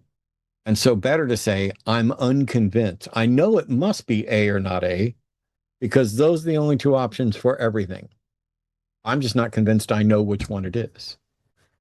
And until there's a way to show that it can't be this one, I can't possibly pick the other. I guess that's as close as I can get. At Soapy42, with the $10, short and sweet, what are your thoughts on the Satanic Temple and their tenets? I often, sometimes as an exercise on my show, we'll bring up the 7 tenets of the Satanic Temple and ask Christians if they disagree with any of them. And then we compare them to the 10 Commandments. Now, I think that the Satanic Temple is interesting, and that they do some good work out there. I think it is a little bit cringy, and I don't want to offend. I'm sorry if I offend anyone who's a member of the TST, but it's not for me.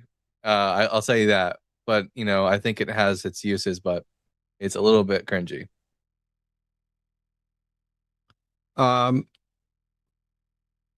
I've had, I don't know, debates and mild conflicts with Satanic Temple, and Is Lucian still in charge? Lucian Greaves? Yeah. No idea. Lucian and I, one of these days we should, probably have more of a conversation. Like I genuinely don't know how much of a conversation we have or haven't had. I know I called him out for like rubbing his dick on Fred Phelps's mom's grave. Because I don't like they do a lot of great stuff that works on church-state separation, and if we're going to put religion in the schools, Satanic Temple is the first one to jump in, and that's great. And the overwhelming majority of their positions, I'm probably in agreement with. It's just I don't find the label particularly effective. I guess I'm with Dalton that it's kind of cringy because it's a lot of baggage to explain away. Oh, I don't actually believe in Satan. I just use it as a mascot, and it's a lot of explaining. And then it's an image problem. Imagine, and I know we get some people who are kind of like this, but imagine we're sitting here and somebody says, "Hey, I'm calling in. I'm a Christian. I don't actually believe in a God. I don't actually believe in the Christian God. I'm just a Christian because I like the values of Christianity." And then we start asking about the values of Christianity they like, and they either don't know or they aren't values that are tied expressly to Christianity. So it's like, "Oh, I really like the concept of forgiveness." Yeah, but you can forgive people without, being a Christian or identifying with that. Like, eventually you'd get down to, oh, okay, I like humanism and these things, but I have my own view. Why am I calling myself a Christian? And why am I adding to the confusion when the overwhelming majority of people who call themselves Christians believe that Jesus is the risen Son, divine God incarnate, blah, blah, blah, however you want to phrase it. It's the same reason I object to the term spirituality. I have no idea what it actually means, and it means so many different things to so many different people. I think it's a mistake for us to assume when somebody says, "Oh, I'm not religious, I'm spiritual," that we have the slightest fucking clue what they mean by that. I don't think that obviously the supernatural stuff I don't think is real, but if you remove all of that, literally, I hashed this out with Britt, with other people, and I'm like, hey, the thing you're in favor of, whatever it is, because it's going to be different from person to person, the thing you're calling spirituality, to the extent that it's real and useful, I agree. But why call it spirituality? Why add all of that baggage? And so I don't need the satanic baggage. Yeah. I'll say if anyone is interested to learn more about the Satanic Temple from someone who's not a member, but also not against it, like a non-biased perspective, Speak of the Devil by Joseph P. Laycock is a good read. Show started on Smug Theist and ended on Smug the Atheist, trying to top them. Good show, though. Love to chat. And the host from Caracal. Thank you so much, Kara. Yeah, that is good. At the Atheist Mechanic with the $10. I keep hearing this audio on TikTok, but I love it. I would never worship or follow a being that would send a person to suffer eternal torture and burning for the simple act of non-belief. Oh yeah, that was from I think that was from a Jubilee episode, and the guy was a member of the TST, a Satanist, and he said that. There you go. It's quite catchy. Yeah, it reminds me of Groucho Marx. I'd never be a member of a club that would have me as a member. I guess Michael doesn't know about all the Catholic priests and funding organizations like the IBLP who commit and cover up horrible crimes against children. Yeah. Yeah, ignorant. Yeah. At Joseph Everett with the $10. I love to see Dalton and Justin on this show. My Bible knowledge is maybe 10% of what they have. I thought I was doing well knowing roughly 30% of what Matt knows. You guys make me pull the books off the shelf. Well, that's why we do what we do, in order to help like the democratization of information and scholarship. Everyone should read their Bibles. It's the best way to become an atheist. I don't want to go do the math, but I'm pretty sure Joshua just quantified how much I know compared to how much you and Justin know. I don't want to touch that one with a 10-foot pole. No, I think I might have got upgraded there because, in all honesty, I've forgotten a ton of stuff that I used to know. There were things. If bits of Bible knowledge aren't either something that was important to me in deconstructing or in helping somebody else, or if they're not useful for a particular argument, like I'll never forget 1 Peter 3:15, but I'll also never forget John 3:16, even though that's not useful for me for arguing, but that was drilled into my head. I'm unlikely to forget like Micah 6:8, because that's one, despite reading the Bible multiple times, it's one that was drilled into me relatively recently, like within the last probably 4 or 5 years, because I didn't spend much time studying Judaism. I remember when I ran across this passage, it was from a secular Jewish, someone speaking at a secular Jewish temple, but I can't remember which one, who was basically saying, if the God of the New Testament is the same as the God of the Old Testament, and what we have on record of what the God of the Old Testament wants and expects, being kindness, compassion, etc., boom, boom, boom, those things, then the God of the New Testament can't be the same as the God of the Old Testament, because they seek different things. If this is all that the Lord will ask of you, and then all of a sudden there's more, even perhaps simple things like go ye therefore unto all of, blah, blah, blah. Even a Great Commission is more, because that's not just, hey,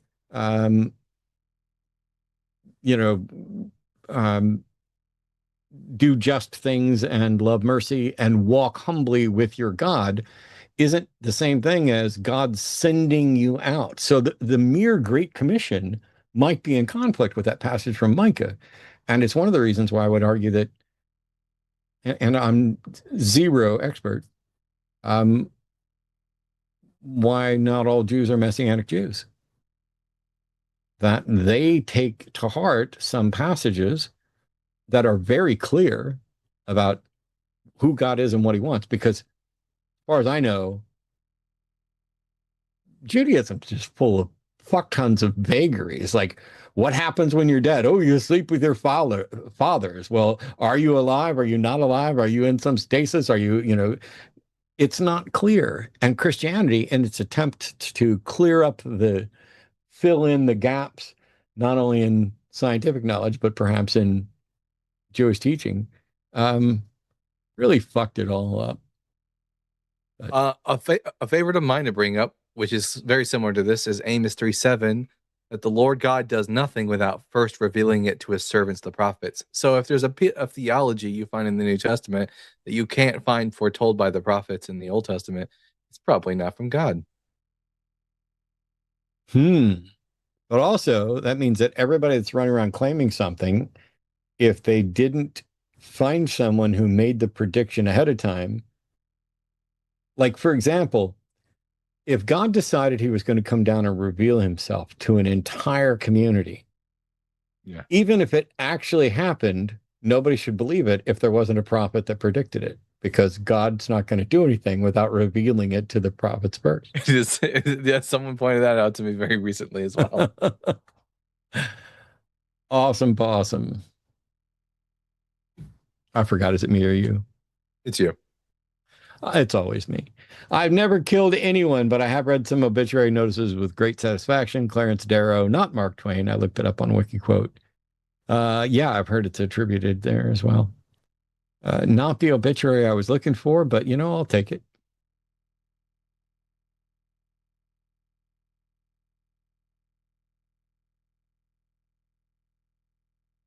Oh, okay. So Michaela Albertson, thank you for the $10. Please discuss Hassan's 7-7 tweet about Mitch. Said he hasn't denied it because he cracked his turtle shell too hard. I love rage baiting the right. I think, if I'm correct, what you're talking about is Hassan Piker saying that he'd been having gay sex with Mitch McConnell, and that the fact that Mitch McConnell hadn't denied it was confirmation it was true. Yes. Or something along those. Okay. I find some of those things amusing a little bit. I do have concerns. I don't want, I need my gay friends, and I need my gay friends to say that shit like that is okay, because I don't want to use them for a prop. I don't want to be using any marginalized community as a prop that could cause more harm to them. That said, I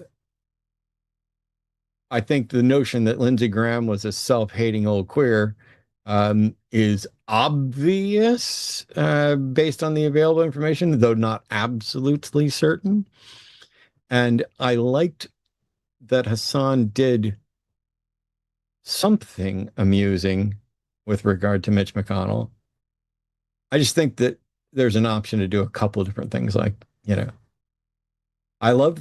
think I loved more the people pointing out that he's getting health care and time off while also drawing an income, all things that he actively tried to deny people while he's been in the Senate.